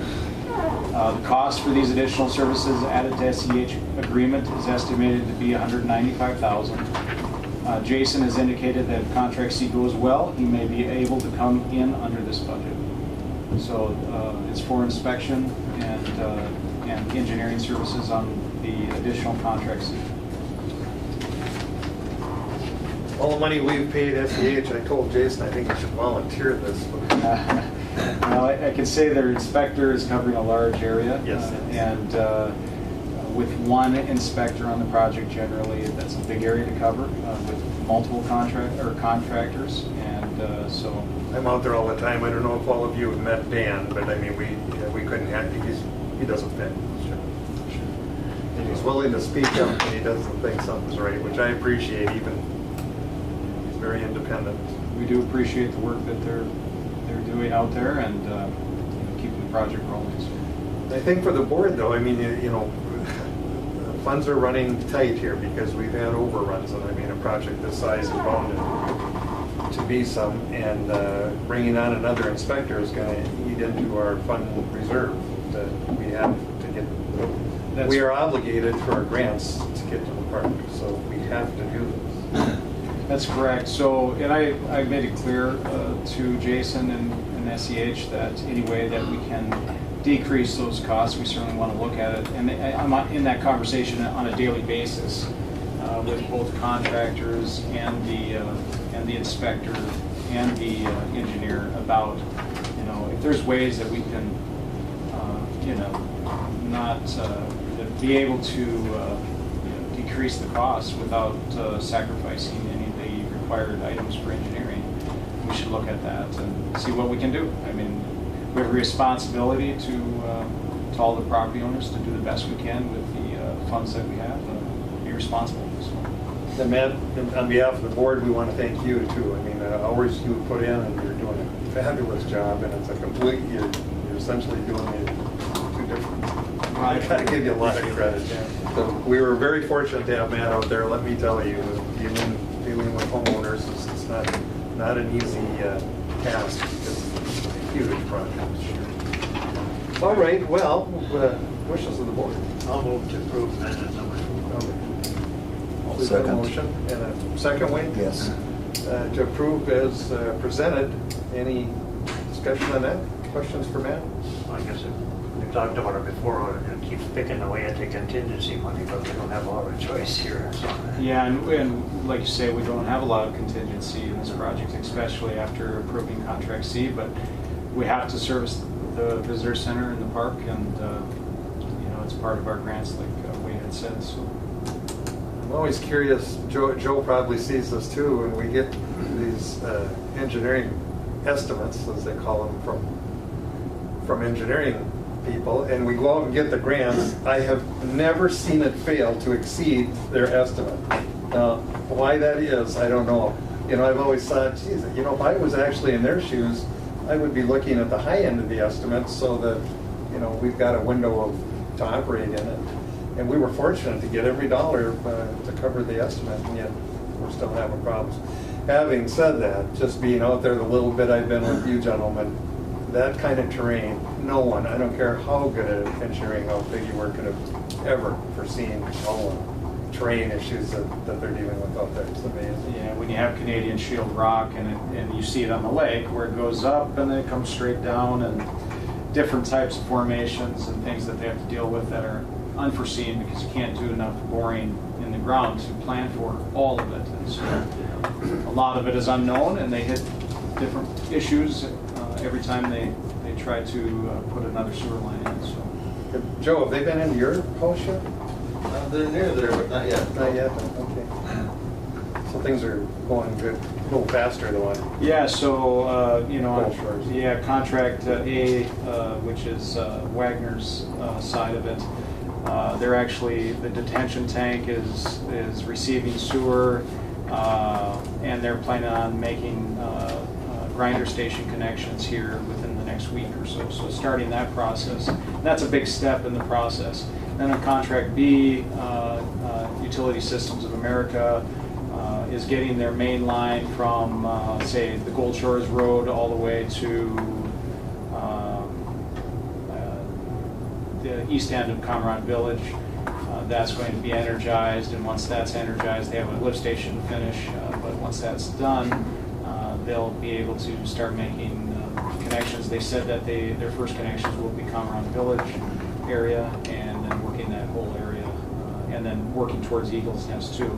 They're actually also putting a main line on Dove Island. They're blasting some holes right now on Dove Island, and I've been working with them to have a good plan for access and for impacts on people's properties the best we can to get that installation in without, with as little damage as possible to people's properties. Well, not to forget your partner there, Mr. Sutherland, has made huge contributions to this project too. So Right. I can't tell you how much I appreciate both of you. In fact, it wouldn't happen without you. Sure. I seen an unusual bill came in from a pumping truck, so they must have pumped that tank out before they could put sewer into it. Is that Yes. the way I remember it? So one of the requirements of the project was not to disrupt commercial operation. The Campion and Education Foundation had an installation of their grinder stations before they started their operations this spring. And the detention tank was not ready, so we pumped to a temporary tank, which was their old tank, and then hauled sewer out of that tank until such time as the detention tank could receive their sewer. So. I went to the doctor this morning, I'm down to 200 pounds, and I said, it's because of this project. Anyway, we've got a motion and a second. Any further discussion? Hearing none, all those in favor? Aye. Opposed? Motion carries unanimously. So on the next Go ahead. Island View Sewer Project Assessment Policy. Well, when we see the attorney, I know it's going to cost us some money. So if you want to just take Good thing someone keeps us in order, though. Well, Matt's doing a good job to keep the attorney costs down, because typically he calls me at home at about 8 o'clock at night, and I don't have my time sheet to write down. And the next day I've forgotten about it, so you're not getting billed. I don't know if he does it on purpose, but he's working long hours, I can verify that. That's classic. Thank you. No, he's out there. I see him out there later at night. Pass that down. Anyone in the audience want one? And I got one more. Got a couple extras here. I threw my knee out working on that cabinet. Thank you. Let's see that. There you go. Everybody got one? You want one? I was gonna let you have mine. Okay. So you'll have to, there's a couple others that Jenny and Wade, Three more handouts that Oh, you okay. need to make sure Jenny gets one. What's the other pile? Each one of those. This one. Wait, this one too? Yeah. And that one. This one. And then, Wow. and I can pass So those. one for Jenny. Yeah. One of these. Yep. There you go. Got them together. And then Thank one you. of the maps there too. She doesn't have one. Oh, you got that right. There you go. Thank you. I'll send it to you. So there's a couple, Go ahead. I'm okay, man. I'm okay.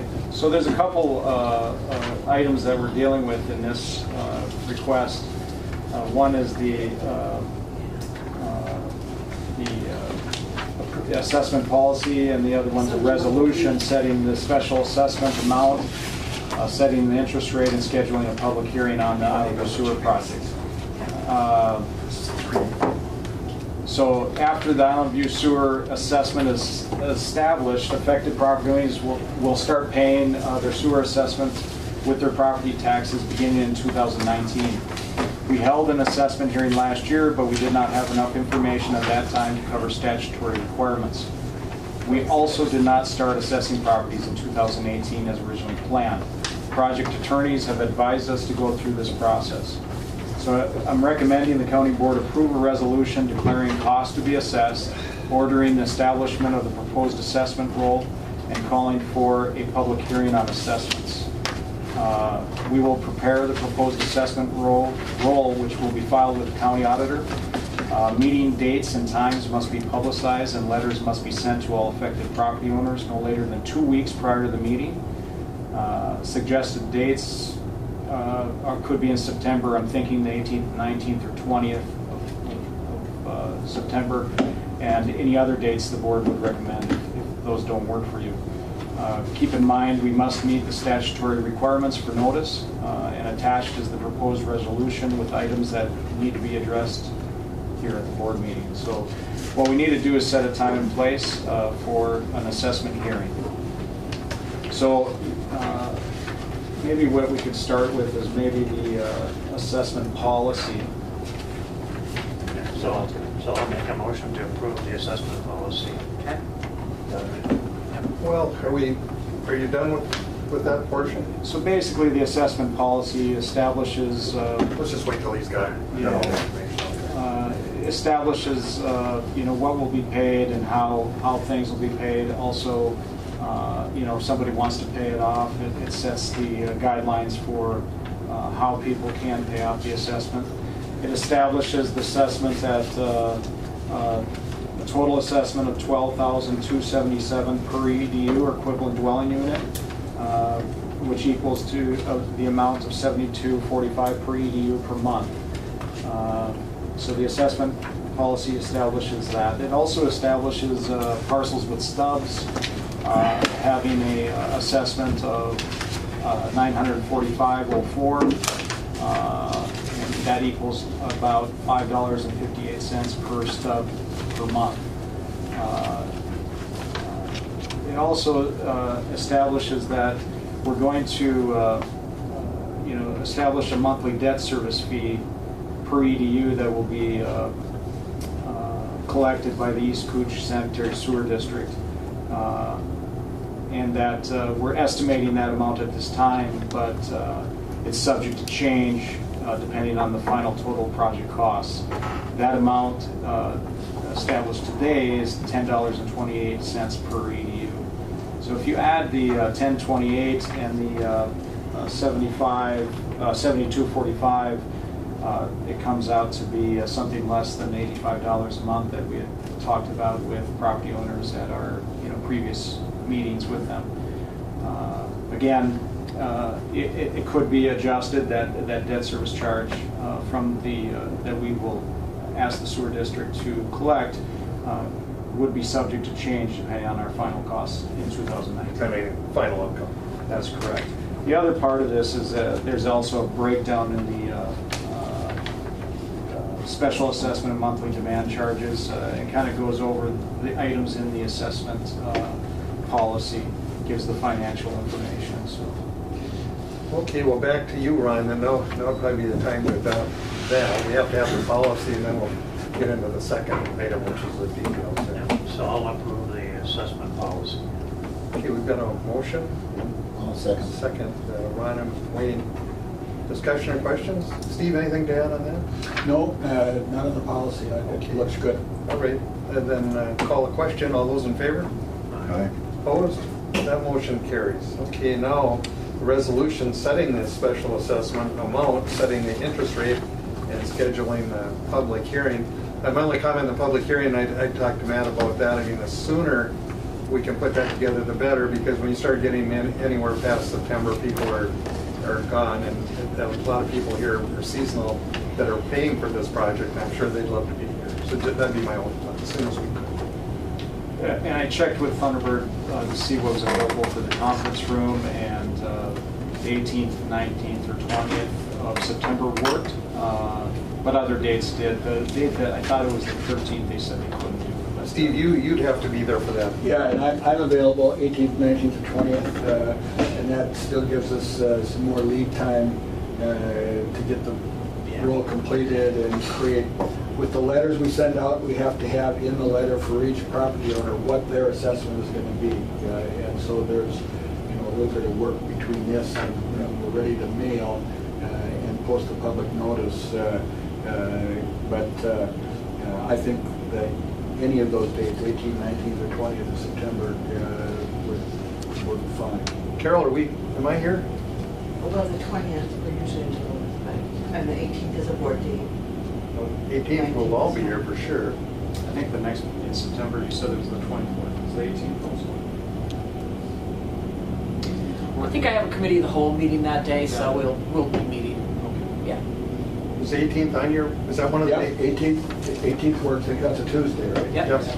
That's a one day the whole county board's here, so I'm Yeah, no, I think comfortable. that'd be fine. Okay. Okay. You know, could do it late afternoon, Yep. 5 o'clock or something. Well, whatever, yeah, we can do it, early afternoon, whatever you guys decide. And then for homeowners, it may be, if they're working or something, maybe later. Maybe later would be better for them, sure. Whatever. So last one, I think we had it at 6 o'clock, I think. I think 6 o'clock. 6 p.m. Gives people a chance to get from work to, say, the Thunder Creek. Maybe stop at home. Detail with anger management before they get a hold of you. All right, so to that end, then, I think we would need a motion setting that date and time. Actually, I think we're going to adopt the entire resolution, because Right. that resolution includes that. All right. And in that regard, I've got, I apologize for not getting this from Matt earlier, so that we could include it in the type, but I think we want to add a paragraph to the resolution itself that refers to the area proposed to be assessed. And I've written it out here, but let me read it, and then I can provide it to Jenny in an email. It would read, the legal description of the area included in the expansion of the East Cushing Sewer District to include the Island View area is attached. And that's what this, group of things with the map. And then the first page is the overall map, and then on the back are the legal descriptions of everything in the expanded district. And then, but all of those are not being serviced right now. Some more might be added later, but then we would add the sentence, the area proposed to be assessed consists of every lot, piece, or parcel of land abutting and benefited by the improvement. In the exhibits A and B, that will be, one is what will be published in the paper, and B is what will go out to individual homeowners.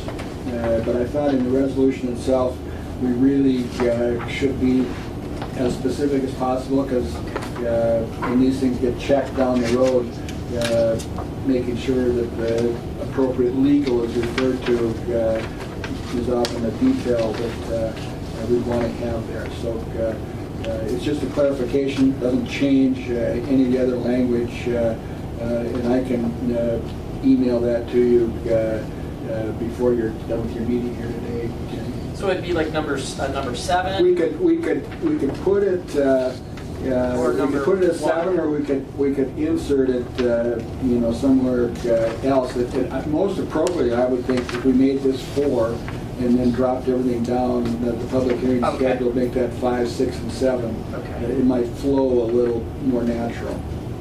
All right, so you'll get me a revised I will. resolution. And then the other thing is, if we say that we're going to attach Exhibit A and B, that needs to actually be part of the motion, so I'd have to have those exhibits as part of my minutes. Or we could say Exhibit A as, we could keep that in the treasurer's, auditor treasurer's office. They are attached. Okay. On number 5, it refers to Exhibit A, which is to be published. Okay. And Exhibit B, which is to be the mailing to the property owners. And then I will have to make those exhibits part of the minutes Yes, and then and this would part be of the exhibit, resolution. and this would be Exhibit C. And I'm not going to be able to attach that to a minutes, so maybe that would have to be on file in the auditor treasurer's office. That's fine. Some referencing That's that fine. in the resolution. Just so it's available. But we can Yeah. work through that resolution before we Yeah. draft minutes. Yeah. Okay. Okay, so then we're looking at item B with the addition described. So, so public hearing scheduled, Set the special assessment, the Yeah. amount, interest rate, yep, public hearing time, and the addition of Steve. correct. So I would move to adopt a revised resolution. we have a motion. And a second. Ron and Wayne. Questions, discussion on this? Go ahead, Ron. I think it's, compared to that first public meeting when you kind of gave people a pretty good idea what their monthly costs are gonna be. I don't see any surprises here, so it should be less painful than what it could have been. Well, so we're doing everything we can to keep the costs down, but at the end of the project, there will be an accounting of our total expenditures. And at that time, there may be an adjustment to that debt service portion that the East Cooch Sanitary Sewer District would be collecting for us. We're approximately halfway through the project, and we've had some fairly significant addition and overruns on issues we've run into. Or at least large change orders, who knows more than really. So we don't want to mislead anyone either, but I mean, we're doing everything we can to stick to the amount. That's correct. Right. That's, And this the information that I provided is based on our bids that we received in their total costs. But again, we'll have final costs at the end of the project at the end of 2019. Council, this brings back memories. We were doing the same thing here about 14 years ago. Gosh. Well, I did it 20 years before that. Yes, you did on the original one was with Sandbeck. Yeah. So this is and Sandbeck told me when I got elected, of course, I took over his district, and he was so good. We'd go out and look at things, and he said, "Yeah, we got that sewer this far, but it'll never get any further." Who would have ever thought it would? Well, it's been amazing, and it's really fortunate to have gotten the grants that we got when the timing is, and each time you get one of those, you think, well, never again. Never going to happen again. But the fact that really this time around, this extension isn't costing the property owners any more than the last one, really. And whereas we saw a huge difference between phase 1 and phase 2. It's great, and Matt just deserves so much credit for everything he's done. And even with the last project, the smoothing of the easements, and where it's just a moving target. We had everything done, and then when the directional drilling was done with Wagner for the fixed cost, that kind of changed everything. But the Cushing County and all of the property owners here owe Matt a great debt of gratitude for both projects, the earlier one and this one. I couldn't agree more. We haven't had the angry people that we had the first time through before you were on the board. but back when it was, I think it was Sonny Nesbitt and Sandy, and I think we might have had Ray Warner from Big Falls, and it was on the sewer, on the county board. Oh yeah. And Sweet Sunberg. It was quite a group. Well, the angriest was when we did the second phase that went to Jackfish, because that's when the county got sued. We got the project held up for 2 years. We had live demonstrations right out here in front of the courthouse. I mean, it was tough on those commissioners. I got to give them credit. Those were most of them the guys I started with. Commissioner Lepper held in there, and everyone else. The people who filed the lawsuit on election day after, it was a 4-year ordeal going through the lawsuits, etc. And the people who the couple that filed the lawsuit, although there was a group, came in on election day at the end of all that process and said, "Well, Wade, we voted for you." Chuck Lepper said, "Oh, you're going to regret," because everyone ran against me, thought it was pretty vulnerable that year, because you'd hear from the 10% that hated the project, 10% that loved it, but the 90% in the middle, and this was the first time we're going through rock. No one really knew what to expect, and so they just, the 90% you don't hear from until election day, and obviously they appreciated it, and that helped make this project possible, because, well, I can tell you the couple was Larry and Elaine Beach, and they're some of the biggest champions to keep this going then, because it keeps their water clean too, and so it's been quite an effort by a lot of parties. I always tell this group, this second project, we're Tom Rukavina played a key and essential role, because it got me into the Army Corps of Engineers to testify. And that's where we got that. We were held up for years because we were 7 million short. And we got it from them, and it was because, Tom, those connections. So it's a regional effort now. And the other thing, like the board knows, but I don't know if the public does, we formed a joint powers board of St. Louis and Koochiching County, and that opened up more funding for us because now it's regional and it's specifically the Park Basin. And with this project, we've gotten a lot of it, Seward. We're doing work in Crane Lake and Captogama and Ash River we're concentrating on right now. So it's been quite an ordeal. But you're right, this one went much smoother. It isn't that there aren't issues, because Matt's out there and Joe too, dealing with them all the time, during the construction phase. But overall, people realize the value. I think with the last project, even some of the most vocal people against it and involved in the lawsuit, when all was said and done, they were surprised that it went as well as it did, and I think they were all at that point realizing that they were wrong, and this was the right thing to do, which is why we literally have had no opposition to this project. Well, now people realize, what's your other option? A mound system, and now the state requires a redundant system. You got to have double-sized lots. And for the same amount of money, you can have a permanent solution and funded by us, no less. It is a good deal. But it's hard for it was a big stretch for people to go from that was.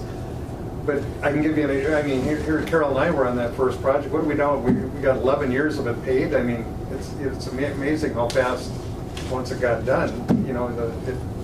And believe it or not, there were a few people that paid it off in cash, and it was about $18,000 if you paid in cash, as I recall. This one, you mentioned the price. Based on the costs we have from the engineering, if you paid this one off in cash, it would actually be less. It would be $15,600, as I recall. Yeah, a little less than that, even 14 something, based on these numbers, but we'll count that at the end of the project. But yeah, that's not a for sure thing either. But the point being, here we are. That's fully 12 years after starting that other project, and being able to hold that cost somewhat in that same area is pretty amazing. All the effort that went into getting the grants, pays off. Yeah. Because it's just, it's huge. And yes, the partnering with St. Louis County and doing the entire Park Basin really opened up, some dollars that wouldn't have been there otherwise. In property and investment. And here's the other story. I don't know if I ever told you this, but when we got done with the first project, Congressman Oberstar invited Carol and I and Mike Forsman, my counterpart in St. Louis County, to supper at Mount Iron just before the election. And he said, start getting your stuff ready. I've got it all set up. We're going to get you the money to finish that sewer project all the way to Shea Shea. 2 weeks later, the election came and he didn't get reelected. We had to start over from scratch. And it took 10 more years. That was a big hurdle to overcome. We've got a public hearing starting at 11:30, so All right, we're going I'll to have take to my leave. vote on this one and reconvene. Thank you, Steve. Appreciate it. We can reconvene at after the public hearing. All right. Okay, so I'll step down. Did we vote on that yet? Not yet. All those in favor? Opposed? Okay. Thank you, Matt. I'll be back. Your hair's getting red.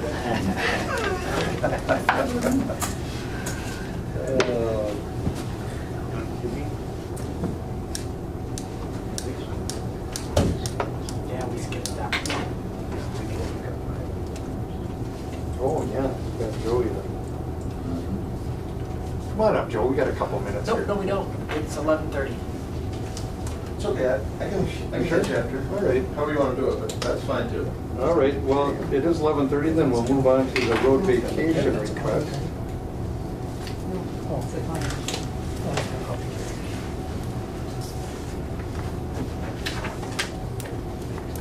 Well, do we have information on that, Joe? We do, sure.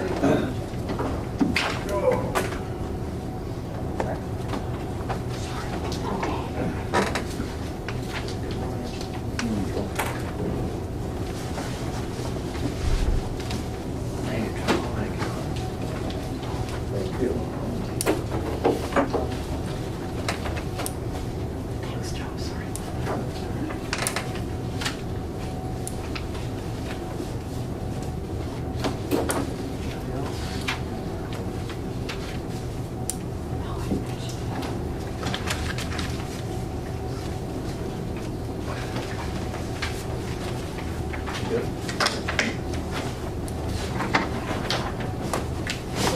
Okay, we'll call the public hearing to order.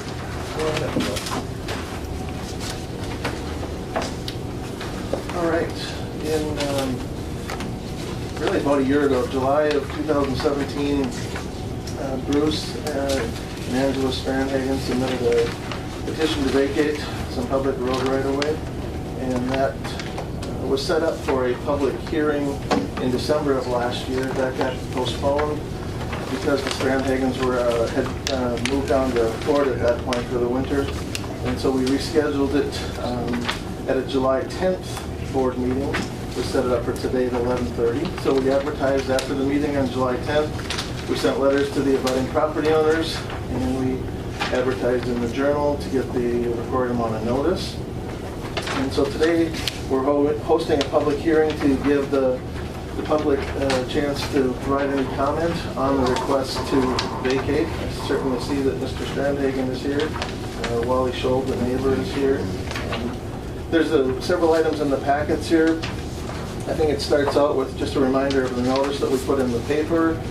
Again, there's no letters in here, but we provided letters to all the abutting property owners. The actual vacation petition is in the packet. Letter previously submitted by Wally Scholl in anticipation of the December 2017 public hearing. Copy of that letter is in here as well. A couple of exhibits that show the area, both the relationship of the public roads, the abutting homeowners, the building locations. There's kind of a Google Map street view looking down this section of 278. A couple of drawings that show in-place road, in-place utilities. There's some survey information here. Strandhagen's hired Bob Murray of Murray Land Surveying. That certificate of survey is in here. Again, several drawings, just trying to give you a feel for the topography, the proximity of the buildings to the road and the utilities. There's sanitary sewer in the middle of the road. There's a force main coming from the east, coming into 278 that turns into gravity once it gets a little bit west of the Strandhagens. There's certainly wood poles with overhead power. I think there's phone, maybe cable. So that's the kind of stuff we just wanted to convey in these drawings. We can go into detail on any of them. Again, lastly, the certificate of survey done by Murray Surveying for the Strandhagens is also in here as a reference. This, Ron, have you been out there? No. Okay, well, this particular exhibit probably clearly shows what we're talking about there. Did a good job on this, Joe, for the public. There's also this one here that is a similar area. It shows some lot lines. I'm just kind of referencing this one, which again, it's nothing fancy, but it's just a drawing that tries to illustrate some of the lot lines for the Decker to the west of Strandhagen, Scholl, and then Bob to the east of Scholl. The Strandhagen property, it's a long property north and south. I think it's 75 feet wide. I think the Scholl property is similarly configured, just on the east side of Strandhagen. Strandhagen and Scholl both come out to have frontage on Highway 20 or City Beach Road, and that's what's trying to be conveyed in that figure as well. Mr. Scholl, the Scholl family comes off of UT 278 with their driveway. UT 278, again, it extends east across the Strandhagen property into the Scholl property. That's shown as in Bob's certificate of survey as well. UT 278 extends west from Strandhagen and Decker over to where it joins up with UT 126. All right, I think first of all, we'll open it up to the board for any questions for Joe. Hearing none, then I think the way we'll proceed is Mr. Strandhagen is applying, so. Yep, right behind me. In the blue shirt in the back row. Why don't you come up, sir, and we'll let you I'm make going to do it last, as possible. I think that's fine. I don't know what everybody's bringing up. Well, it's a little difficult for people to bring it up until they hear your presentation. I mean, what you're looking for here. But if you feel Joe's covered it, then I think. I believe it's it's written there. It's just the handicap you put on my lot. And the restrictions you got for how much setback and so on. I can provide a little more background Yeah, maybe on you that. As indicated in Murray's certificate of survey, there's a 50-foot wide public road easement across the Strandhagen property. That's in an east-west direction. We assume it's 25 feet wide each side of the center line of 278. So again, 50 feet, so that's 25 each side of the center line. Generally, there would be a 20-foot building setback north of the public road easement in this case. So if we took 25 feet from the center line north to the edge of the road easement, we added 20 feet to that, it would be a 45-foot setback from the center line of the road to a proposed building. The Strandhagens have a building on the property now. They've talked about putting up a new building there. So one of the things that is articulated in Strandhagen's petition to vacate is that if the road were vacated, then that 50-foot road easement dimension would be reduced or eliminated. What would be left would be consideration of easements for public and private utilities. The Murray drawing shows 2 easements for sanitary sewer in slightly different locations. There's also easement considerations, I think, for the wood pole, the overhead electric, so on and so on. So there would be consideration, I think, for those utility corridors in addition to whatever was left after if the vacation was granted. What shows up in some of these other drawings too is that there's a couple of buildings to the west, let's say, of the Strandhagen property where those, the first 2 garages, again, I'm looking at this drawing here with some hand-drawn notes on it. I'm just kind of looking at this one again. It's not intended to be a survey drawing, it's just to have a conversation. And what it shows is a couple of the buildings to the west of Strandhagen's, just a tape measurement, you see kind of 18.5 feet from the edge of road to 18 feet from the edge of road. The road is 14 to 16 feet wide, so you can kind of see it's about that sort of 25-foot offset there. Strandhagen's have a garage on the south side of the public road that measures to be about a 29-foot offset. There's a garage west of Strandhagen's, about a 28-foot offset, and so on. My question, this came up last year before we continue, and my question then was, and it continues to be, what happens to Mr. Scholl here in this deal? Because this is a public road, and if we vacate this, what's he left to deal with? And I guess maybe that's something he can address us with later, but that, if you see what I'm talking about there, gentlemen, you take that public road out, well, Wally Scholl he's completely isolated then, and he's gonna have to find a way, well, I would assume all the way from the highway or something. So I just put that out there because when we looked at it last, that's when I went out and looked at it, when you gentlemen were gonna get together on this, and Joe had informed me on what was going on, so I did go out there and look. Sure, and in the letter that Schultz submitted last fall, and I assume the Schultz will hold a similar position, they use UT 78 to get to their property, to get to their garage, to get to their house. The county provides year-round maintenance on that stretch of UT 78. I confirmed with the maintenance department that snow is removed, snow and ice control takes place on UT 278. So I think that the discussions we've heard is that if the Scholls were asked to not use that part of UT 278, then maybe they would be asked to extend a new driveway onto City Beach Road or Highway 20. That's maybe something we'll talk about today. All right. So, ladies and gentlemen, the way we conduct a public hearing, then we will certainly allow anyone to make their case. If you have nothing, I always have the person bringing a petition speak first, but I mean, I guess that's pretty well covered. So from there, we will open it up to everyone. You have to address the board. We can't have back and forth conversations, but you can address the board, and everyone is welcome to address the board if you please. So with that, I'm going to open it up to anyone, and at the conclusion of that, we'll bring it back to the board, and they can decide what they want to do as far as the decision. So I'm just explaining how the process will work. So anyway, at this point, I'm going to open it up to public comment. State your name. You have to raise your name, be recognized, and then state your name for the record, sir. Bruce Strandhagen, owner of the property. Okay, thank you. I have the same size lot he has. It's 500 feet, he's got 500 feet. The front of my property is on 20, the front of his property is on 20. The next door to him is the same length property on the east. and his has his property on 20. So you cut the property in half, and it dead ends at my mystery. Does not, the road does not go on his property. So it's a dead end road. And the only thing I can think of is it's a 5-bedroom house, a big house, a lot of cars, it's not there now, no problem. We've already told him as long as we can do it, but he sells his house or he moves, something happens. There's gonna be, how many cars are gonna be on this road? And you don't even drive in, and everybody goes in, they have to back out.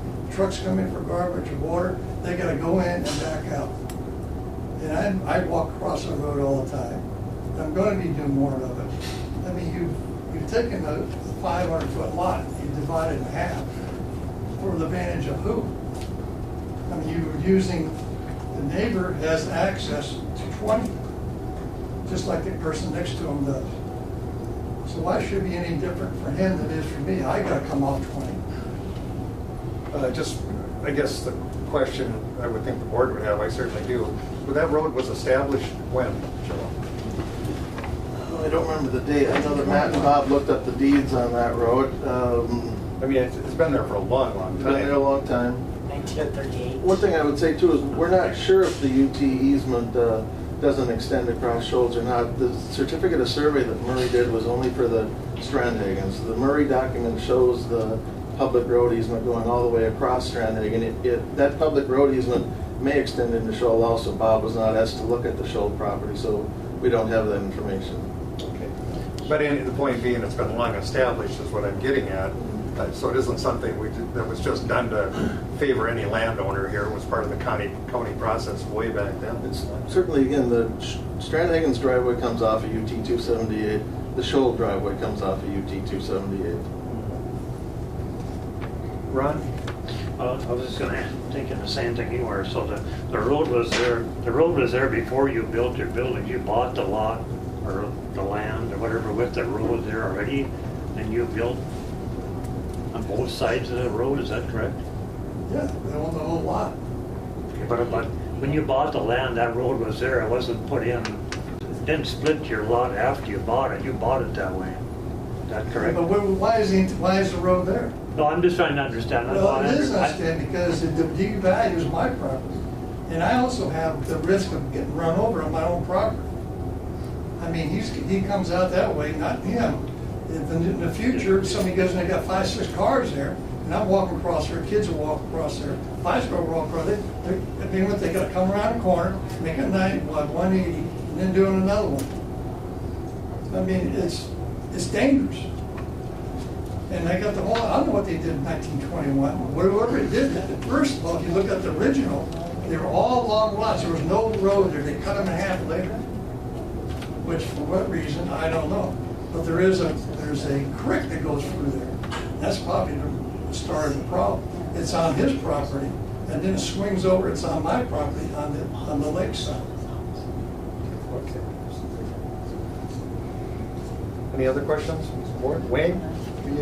Well, I guess it's something that would make a difference. I think we should find out if that road extends to there, if it actually deadheads on this property. And I don't know whose obligation that is. Well, but by the public road easement extending to the west edge of Shoals property, it at least we know that it serves the Shoals in that regard. It gets to the Shoal property. Okay, so it goes all the way to the Shoals, right? It goes to the Shoal west property line for sure, and whether it goes beyond that, I don't know. It goes to Strandhagen's east line, which is Shoals west line. So that's an established county road.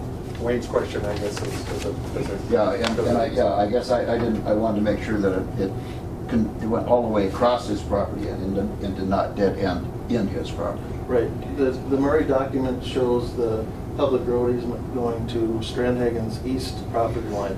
Murray was only hired to look at Strandhagen's property, so that's what he looked at. Okay. all right. Any other public comment? Go ahead, please. I just would like to ask a question. I'm Mary Decker. I have a property adjacent. And I guess when I got my house, I was told that that wasn't a real county road, that it had just been put in for the convenience of old Judge Hadler, who owned my property at one time. And I know we have trouble getting packages mailed because it doesn't come up. So that's one of the things that has come out in this thing, is that it wasn't really a county road. I mean, it is a platted county road, or isn't it? We have Joe, as I understand it, we have established that it is a county road. Is that correct? Town Road 278, as I understand it, yes. Well, it has a number and it has a county sign, but, I mean, that's what I was told when I bought my property, that it was not really a road, but it had been there for all these years and the county maintained it. Yeah, and we have county roads. This one was established apparently, but we have roads that we have done maintenance on for years that there's a law then that makes it. I know an exit. Actually, we try to get rid of as many as we can because, the taxpayers are maintaining them, but the ones that are established and homeowners live on, we have continued to honor over the years. We even have a couple, believe it or not, that only serve one home. So, and those are holdovers from the old township days and stuff like that. So, but and the mailing issue and stuff, of course, I represent Silverdale's a classic example. Nothing. It's real hard to navigate the road system down there because those are all back from the Depression days, and some of them are completely abandoned even. And, as soon as you order, then they look it up on their GPS or whatever, and they say, well, we can't deliver to you. Yeah, it doesn't exist. Anyone else? Please. I'm Wally Schultz. I've lived there for 48 years. And when I built a house there and lived there, there was an old log garage, but the only access to that garage was the road that's in question right now. And that garage is still there, but it has to have been there for 100 years because it was, as I was living there, the logs deteriorated and I had to replace one wall at a time, the south wall, the east wall, the north wall, and finally the west wall. And there's only 2 logs left of the whole thing that's still part of the original building. But that was the only access to that garage was the road that we're talking about right now. And that's the only road I've had for access to my property and my other garage that I built later that is beyond that. But I've had 4 different addresses for the same house I was living in. It was Island View Road, it was Route 8, it was County Road 126, which at one time was from Clark's Park all the way into my property. That was all 126 until he changed the numbers around a bit. But the road's still there, and I'm still using it, and I'd like to keep using it as it is. And that's the only access I've got right now, and I wouldn't like to have to put in another access when that one is there. And that's it's always been there, and that's what it was when I bought it. So Wally, if that road was abandoned, you'd have to do a curb cut on Highway. Very well. You'd have to cut the curb on Highway 20 and put in a very long driveway. Yeah. Is that correct? That would be the only thing that's put in a long driveway to 20 would be the only other option. And I know when Leonard Peterson property sold, they sold the lakefront, but the family kept the backside. On the other side of the road? Yeah, on the other side of the road. Yep. And that's a possibility for me too, is if I want to, I'm 80 years old now, and if I wanted to sell, somebody might just want to buy the lakefront, and the family might want to keep the back part. And that option would be gone if, if they had to have an access all the way through that. So. All right, thank you. Yeah, gentlemen, I'm Orva Voth. Your name, ma'am? Yeah, Orva Voth. Even though we know you, for the record, we have to get the Orva. And I'm adjacent to Wally here. Yep. And east side. Yeah, on the east side. Yeah, and I've lived there 52 years. And Wally has raised 5 children. I have raised 3 children, and we have raised all of the children along that County Road 20 up to 11. And they've all come to our homes to swim because we're on the lakeside. I do not see anything as far as a safety feature of vacating that particular road. And additional, it would be an expense to Wally to put that driveway in. And is Mr. Strandhagen willing to help with that? Because, he's the one requesting the vacation of his driveway. So I just, as a safety factor, which he brought up here, because I came to the meeting not knowing why he has made the request. Now I hear it, and so I'm telling you, gentlemen, I don't see it as a safety factor. Okay. Thank you. Anyone else? Stranahan again. Okay, go If ahead. that's the case, the trucks go in, they have to back up. The water truck, the garbage trucks, and everything else. So they go in across the property, they back up. I already told Wally, what I'm worried about is when Wally sells his property. There's where the problem is, that's when he can change it. That's when he can have access. When he sells it, his name's changed in the title. People gotta come off of 20. Because I'm not gonna stand and have all these cars back and forth. And I'm walking back and forth both sides of the property as far as dividing it. And you guys gonna have to have him a road dividing, we'll divide both of them. But you're not accomplishing anything. Deteriorating the value of the property as a tax code. It doesn't make sense. It's not, this thing's that has this cabin here is only like 700 feet. It's a modular home. It's not a 5-bedroom house. But the next big house there is gonna have traffic.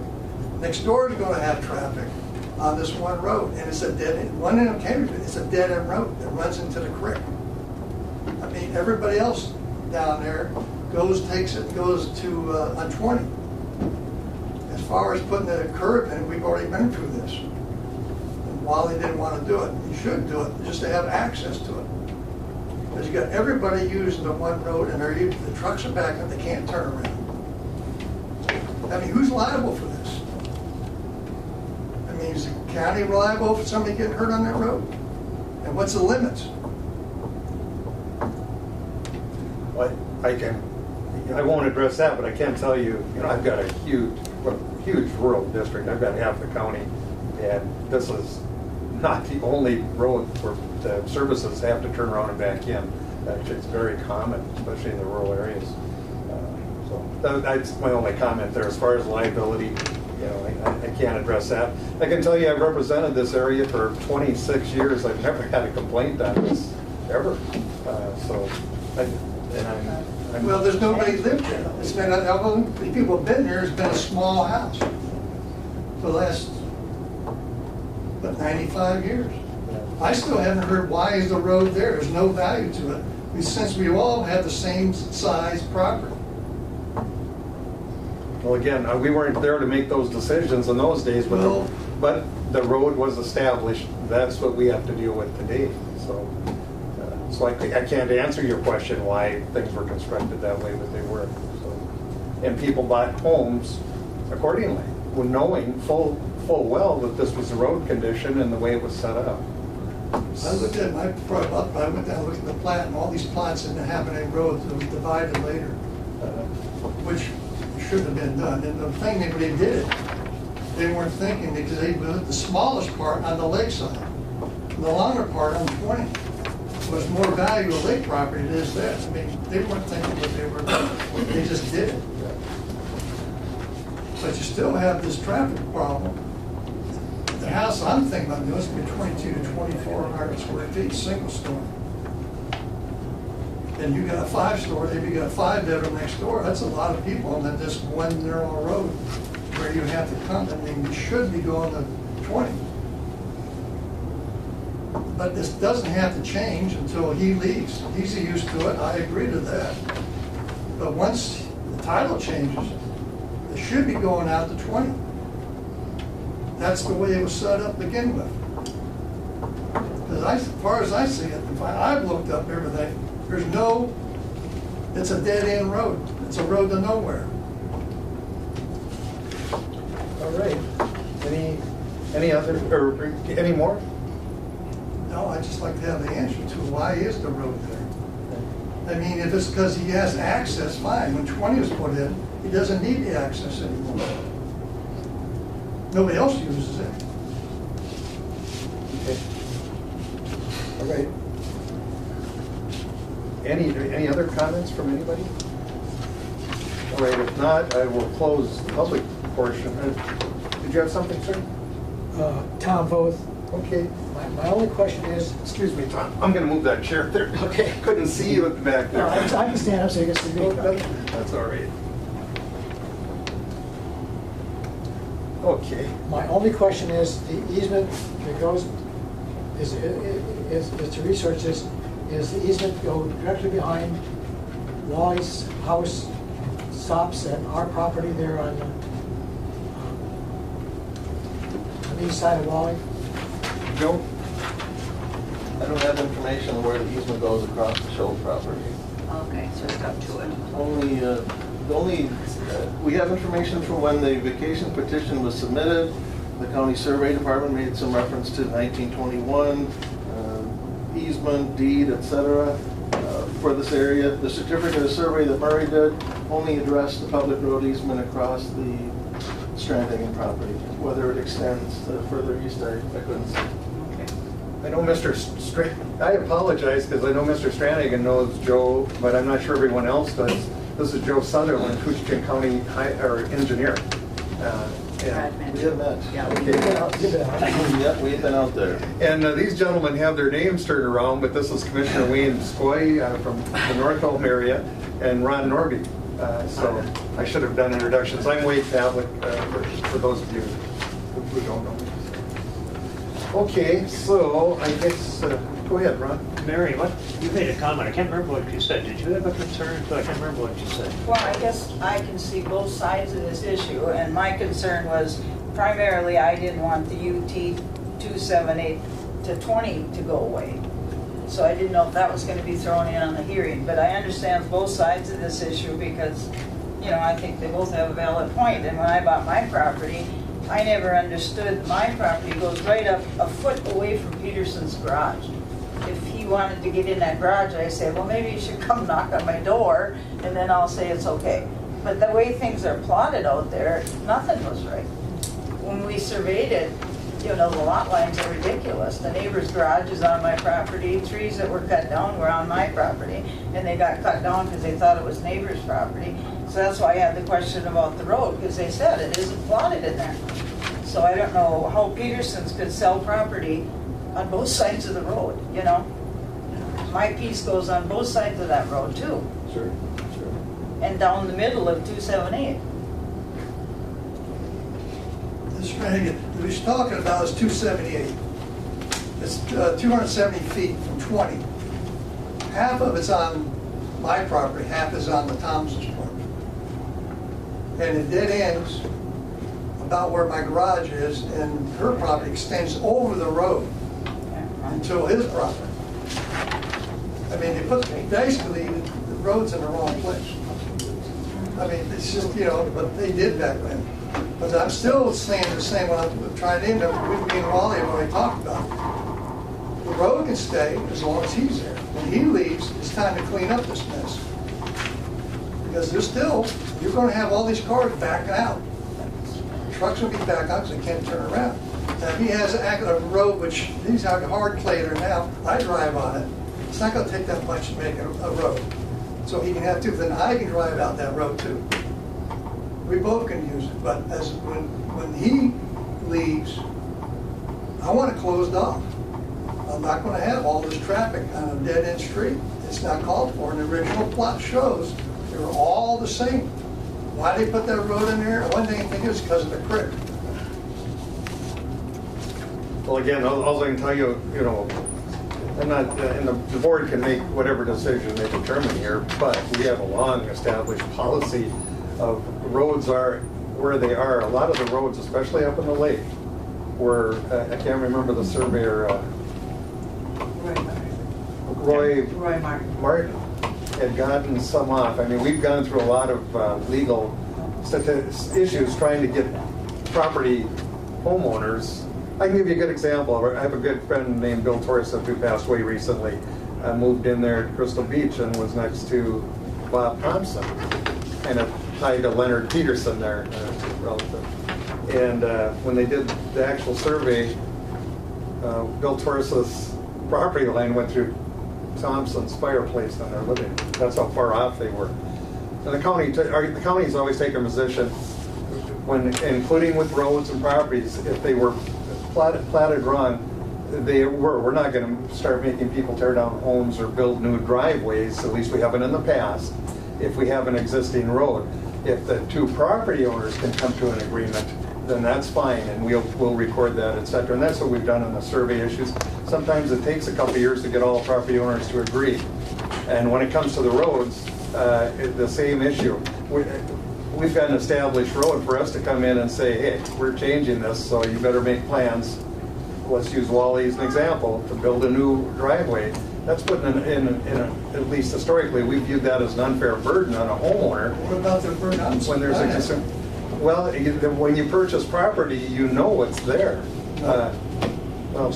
You don't require a survey to buy a piece of property. You don't require a survey to borrow money. A homeowner, when you buy a home, you have every option to have it surveyed or looked at. And you can come up to the county and it shows our existing roads. So, I mean, it's a buyer beware. I agree. The county doesn't step in and tell everyone. Buyer beware? You accept the liability. Well, there is liability in everything the county does, anything government does. Well, I had to increase my liability to 7 figures. Because of the road? Well, yes, and your trucks are backing out. You know what's going on in there. You got people coming around the corner. I got people come down the bicycle, they make a turn, holds it in, and turn around and come back out.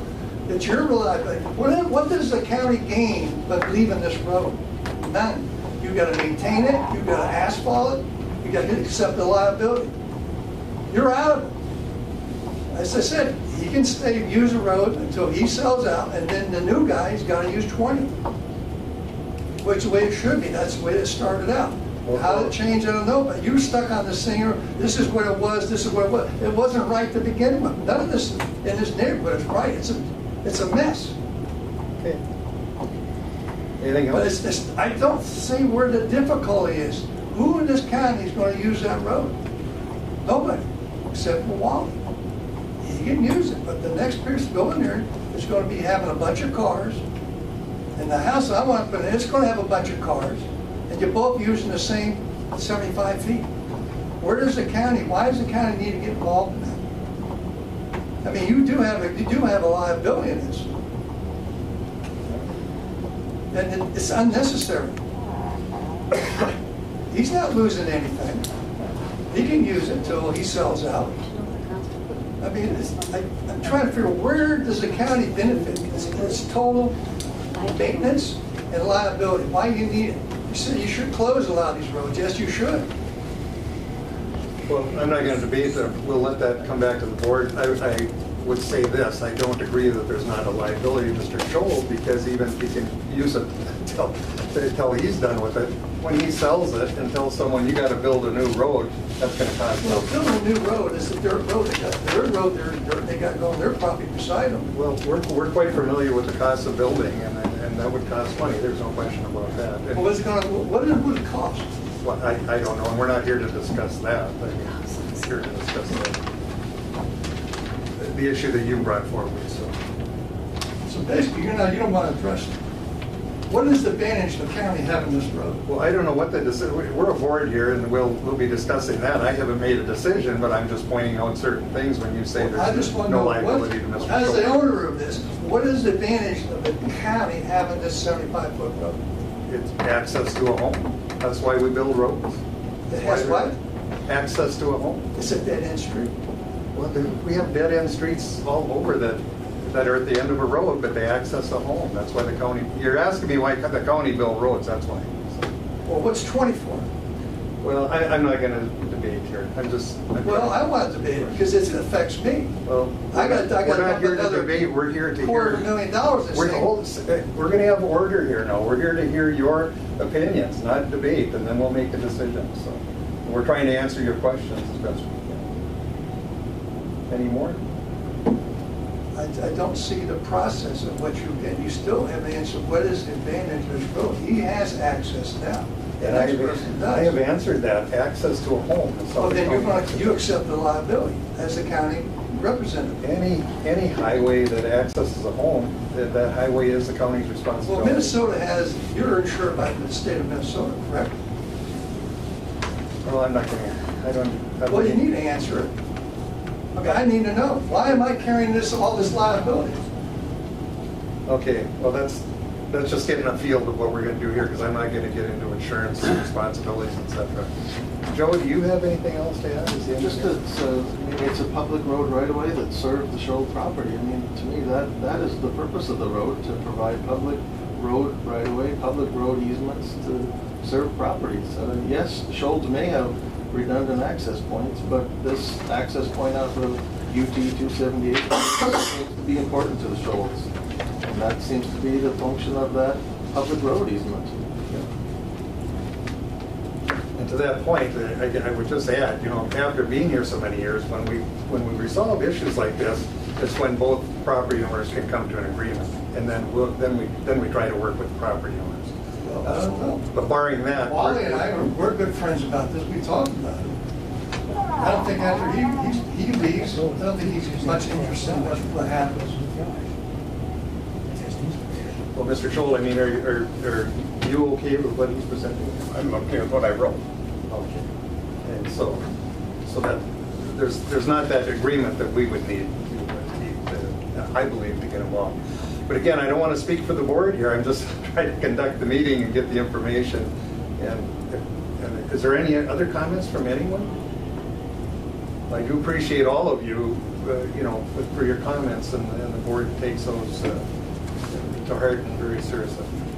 All right, with that, I'm going to bring it back to the board, and with that, with the wishes of the board on this issue, or do the board members have any questions? I think we've heard it. Are you requesting a decision from us today? Yeah, that was the purpose of the public hearing, is to Well, hear. the public hearing, but I'd like to go out and see the property before I make any. Well, that's why we all went out and looked at it before the hearing. But I mean, if you feel you'd really like to go out there, Wayne, Well, no, to Mr. Scholes, is that you don't agree with the abandonment of this road, correct? he's asking, his question is, you don't agree that you don't want your road abandoned? I don't want it vacated, no. Right. Okay, all right, okay, I understand. I think we need to leave it the way it is. We can't abandon the road and force the other property owner to put in a 300 or 400 foot new driveway and make a curb cut, and it just seems unfair.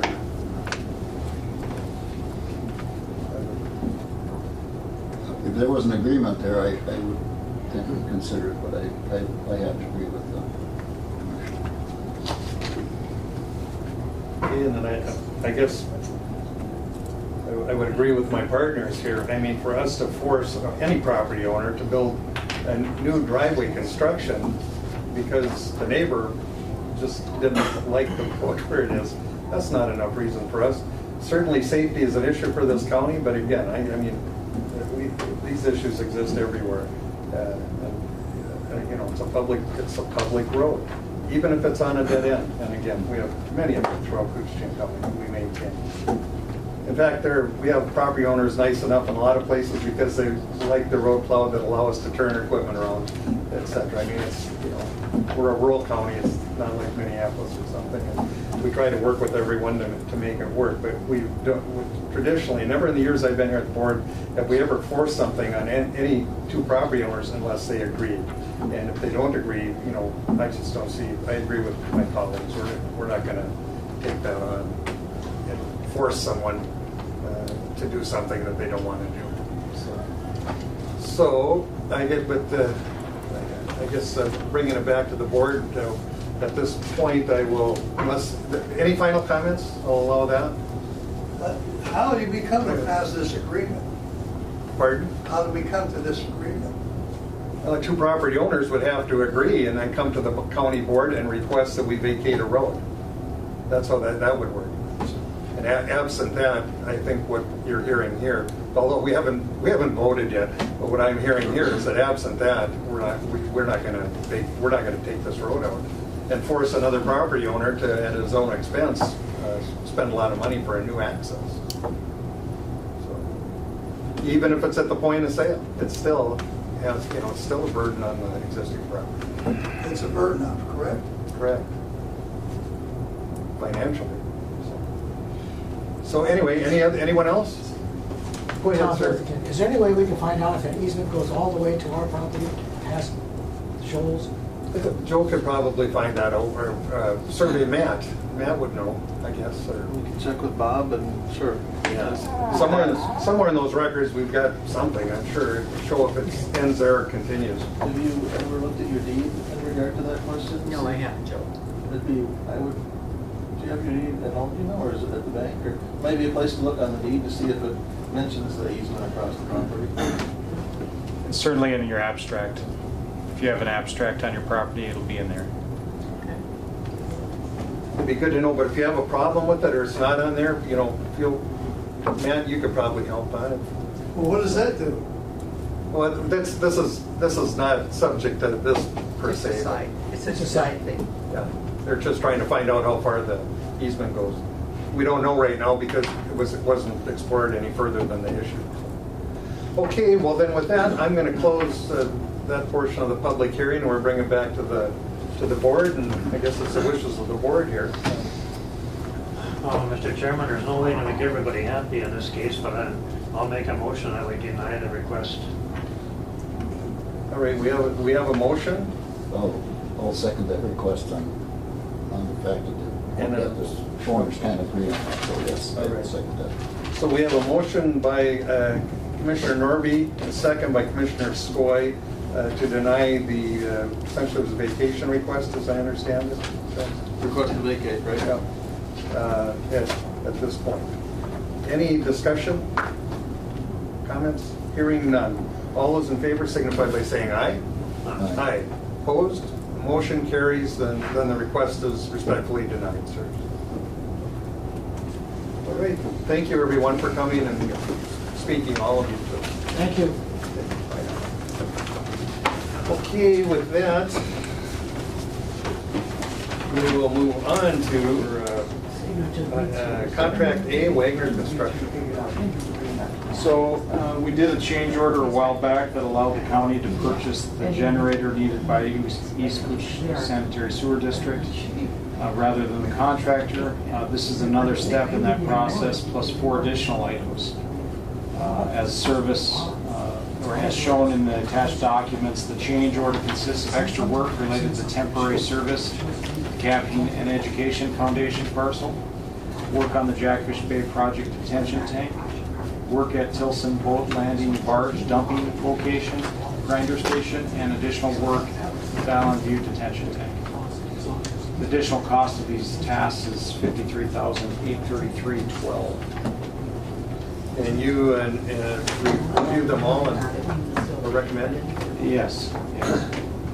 So the Camping and Education Foundation parcel is related to the temporary connection. Before the detention tank was online. The Jackfish Bay Project detention tank, when they designed it to be an underground tank, and we made that change to be above ground, and I think we were saving about $400,000 by making that change. But when they designed some of the valves and actuators in the tank, they forgot to make the change for an above ground application instead of below ground. So those items need to be addressed, and so that's part of that. Work on the boat landing barge dumping location. One of the manholes, when they installed it, they're like a... Are these part of the change orders, or This is all part of that change. All part of It's all part of this. I'm just giving more detail on the change orders. So it was bigger in scope than I thought. So there's some things that they're dealing with, but I just thought I'd give you a little more detail on it. So the barge dumping location at Tilson, so there's a manhole at the right at the parking lot, right near the highway. Okay, and for the board's information, then that dump station is so that they can service islands, correct? That's correct. It would be so the barge location would be something that if a commercial operation wasn't providing a dumping location, that the sewer district would have the option to use that location if they so choose. So what's a commercial operator using right now? So they might be using Northern Air, or they might be having one of the haulers pump their barge and bring it into town. And now, with additional commercial operations being serviced by the sewer, they can provide services to barges. So say Rainland Houseboats or any of the other commercial operations could just have those barge services come to them, and they could charge a fee and they would dump into their system. So anyway, they do have a way to do it. That's correct. Okay. And they are metered. Every one of these commercial operations have a meter. So each coop is charged based on flow. And so if they're being charged additionally, they would pass on that cost to the barge service or whoever was dumping. Depending on administration, I mean, I can see the state requiring the islands to have a way to, evacuate their waste. So on that particular, so there's another grinder station or manhole on the other side, on the south side of the highway, Highway 11, and that particular cylinder was needed to be extended to get to the surface of the ground. So that's another part of this change order. So those are the items that equal the $53,833.12. Motion to approve. Second. Money. All right, any further discussion? Hearing none, all those in favor? Opposed? Motion carries. Okay, we'll move on to ISVP payment request. So the Island View Sewer Project payment request number 10 for contract B.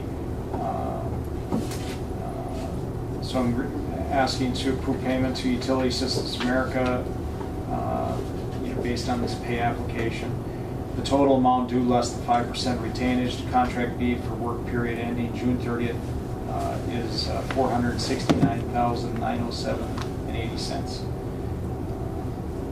So it's just ongoing work, and they've submitted a bill, and so we need to pay. So I'd recommend payment. All right. A motion by Commissioner Norby. Second. Second by Commissioner Skoye. For item 10, USA. All those in favor signify by saying aye. Aye. Opposed? Motion carries. And then payment request contract A. So again, this is the Island View Sewer Project payment request number 6 from Wagner Construction. The total amount due less 5% retainage to contract A for work period ending June 30th is $406,709.36. And so that's the scope of work completed to that date. So I'd recommend payment for that request. Go ahead, Ron, I'll take those things. I'll move it, I'll bring it to the property, that's not a problem. Skoye first? this Yeah, time? we got a All motion right. by Commissioner Skoye, Second. second by Commissioner Norby. Pay is presented. Any discussion? If not, we'll call the question. All those in favor? Aye. Aye. Opposed? Motion carries. Thank you. Boy, a lot of money went out there. Thank you. Yeah, we appreciate it. Excellent. All right, anyone here for public comment today? Oh, we We still highway. got to back up and do Oh, highway. I I'm sorry. forgot. Yes. All right. Where is Joe? There he is. Oh, there he is. I couldn't see him. I thought maybe you had to go outside there with the... Wrestle in. I smoked before I got here today. Employment separation of the engineering tech. This does not sound good. He was here earlier too, wasn't he? Was he here? No, maybe not. No, I think just Trent was here today. Okay. Right, Reed Pritchard submitted his resignation, so we're asking the board to approve the employment separation of Highway Department Engineering Technician Reed Pritchard and authorize the engineer to fill the vacant position. Move to approve. All right. I'll second. All right, Norby and Skoye needed, so all those in favor? Aye. Opposed, motion carries. And then we'll move on to project and final state aid payment. Just wanted to take a moment to show you, yes, this is in relation to the bridge replacement on number 8. It was a kind of an interesting project. I'll just be very brief here, but there's some photos of the bridge structure coming out and of the bridge structure going in. And this one was an important one to remove because the state of Minnesota notified us that I think it was Stearns County a few years ago had a steel arch pipe like this that had collapsed, it had failed. And so the state put out sort of a notice to any county or any DOT, let's say, that would happen to have a bridge structure like that. It's called a bridge structure because it's more than 10 feet along the length of the road. So this one's 31 feet wide by 19 foot tall. That's what came out. It's kind of like the one you did at the Northern Railroad. Yeah, and I mean... Yes, you're exactly right. And that's 16 foot by 12, and there's two of them that went in to replace this 31 by 19 steel arch. So it was a big one came out and a big one went in. It was interesting, the contractor tried to salvage the arch pipe as it was coming out. They thought they were going to reuse it somewhere else, but they couldn't get it apart without damaging it to the extent that it wouldn't hold up. So it was important from the state of Minnesota, the state bridge office, the state aid office got on us to get that out as soon as we could because there was concerns. We actually had posted the road for reduced weight, which is problematic for the loggers and the transportation folks. So anyway, glad we got it out. So the specific request here relative to filing the project is sort of a two-step item. State aid engineer wants to ask the board to approve the project and to approve the final state aid payment for this project. And those are the two components of the request to the board. Certainly move to approve. We've got a motion. Second. And a second. Any discussion on that? Go ahead. I do hear, even though it's not my area, I do. People would really like to see that road now that all our bridges and culverts and stuff are done. Apparently the road's in pretty tough shape. Yes, you're exactly right. There's been a plan, Doug Reynolds started in 2012. He went after 37 some culverts, I think. We've gone after the bigger ones in the recent years, and it has sort of set itself up for a resurfacing. You'll see it when we get to talk about the budget this fall. We've got a resurfacing program over a couple of years. It's 18 miles long, so it's a big road, but we do have it programmed in the plan here, so we'll certainly be going through it. Yeah, it's a big project. Yeah, absolutely. Oh yeah, I get the comments too, but you know, it has been ongoing because it's 18 miles is a hard one to crank out in one, and we've been doing consistently work on these culverts on the crossings. Yes, I think that anything, to my knowledge, all of the culverts, all of the drainage structures across number 8 we've taken care of between 2012 and 2017, so 5 years to do it, but I think they're done. And my favorite constituent out there, Joey Fiedler, still has the farm, but now he did move into town, you know, but he still goes back and forth. And certainly he provided us an easement for this Esterwood project. His property is right adjacent to the big archway. And he was very, very accommodating to us. And just a character full of history. It's nobody like. Carol knows. Okay. And I think what I've understood is that people do understand and appreciate all the work that's been done. They're anxious for the next step. Sure. No, you bet. We had a couple of good years with good oil, and now the oil's starting to go up a little bit, so the money won't maybe go quite as far. But we did have a few good years of nice low oil prices. And not to change the subject, but on that very issue, before we call a question here, I see St. Louis County's really gotten into, Ash River's a good example. And I forget what you call it. There's the chip seal? Chip seal. Yes, absolutely. Is there merit in that? Or I think so. We did an 8-mile test section on the Ray North Road, SAW 3, just between here and Cab, and I think it's very effective. It's usually preceded by crack sealing, so you sort of fill all the cracks in the road, and then you chip seal, and it kind of puts some new life. It puts new oil into the road, but then the chips, as they sort of sink into the oil and get compacted in, it kind of freshens up the surface again.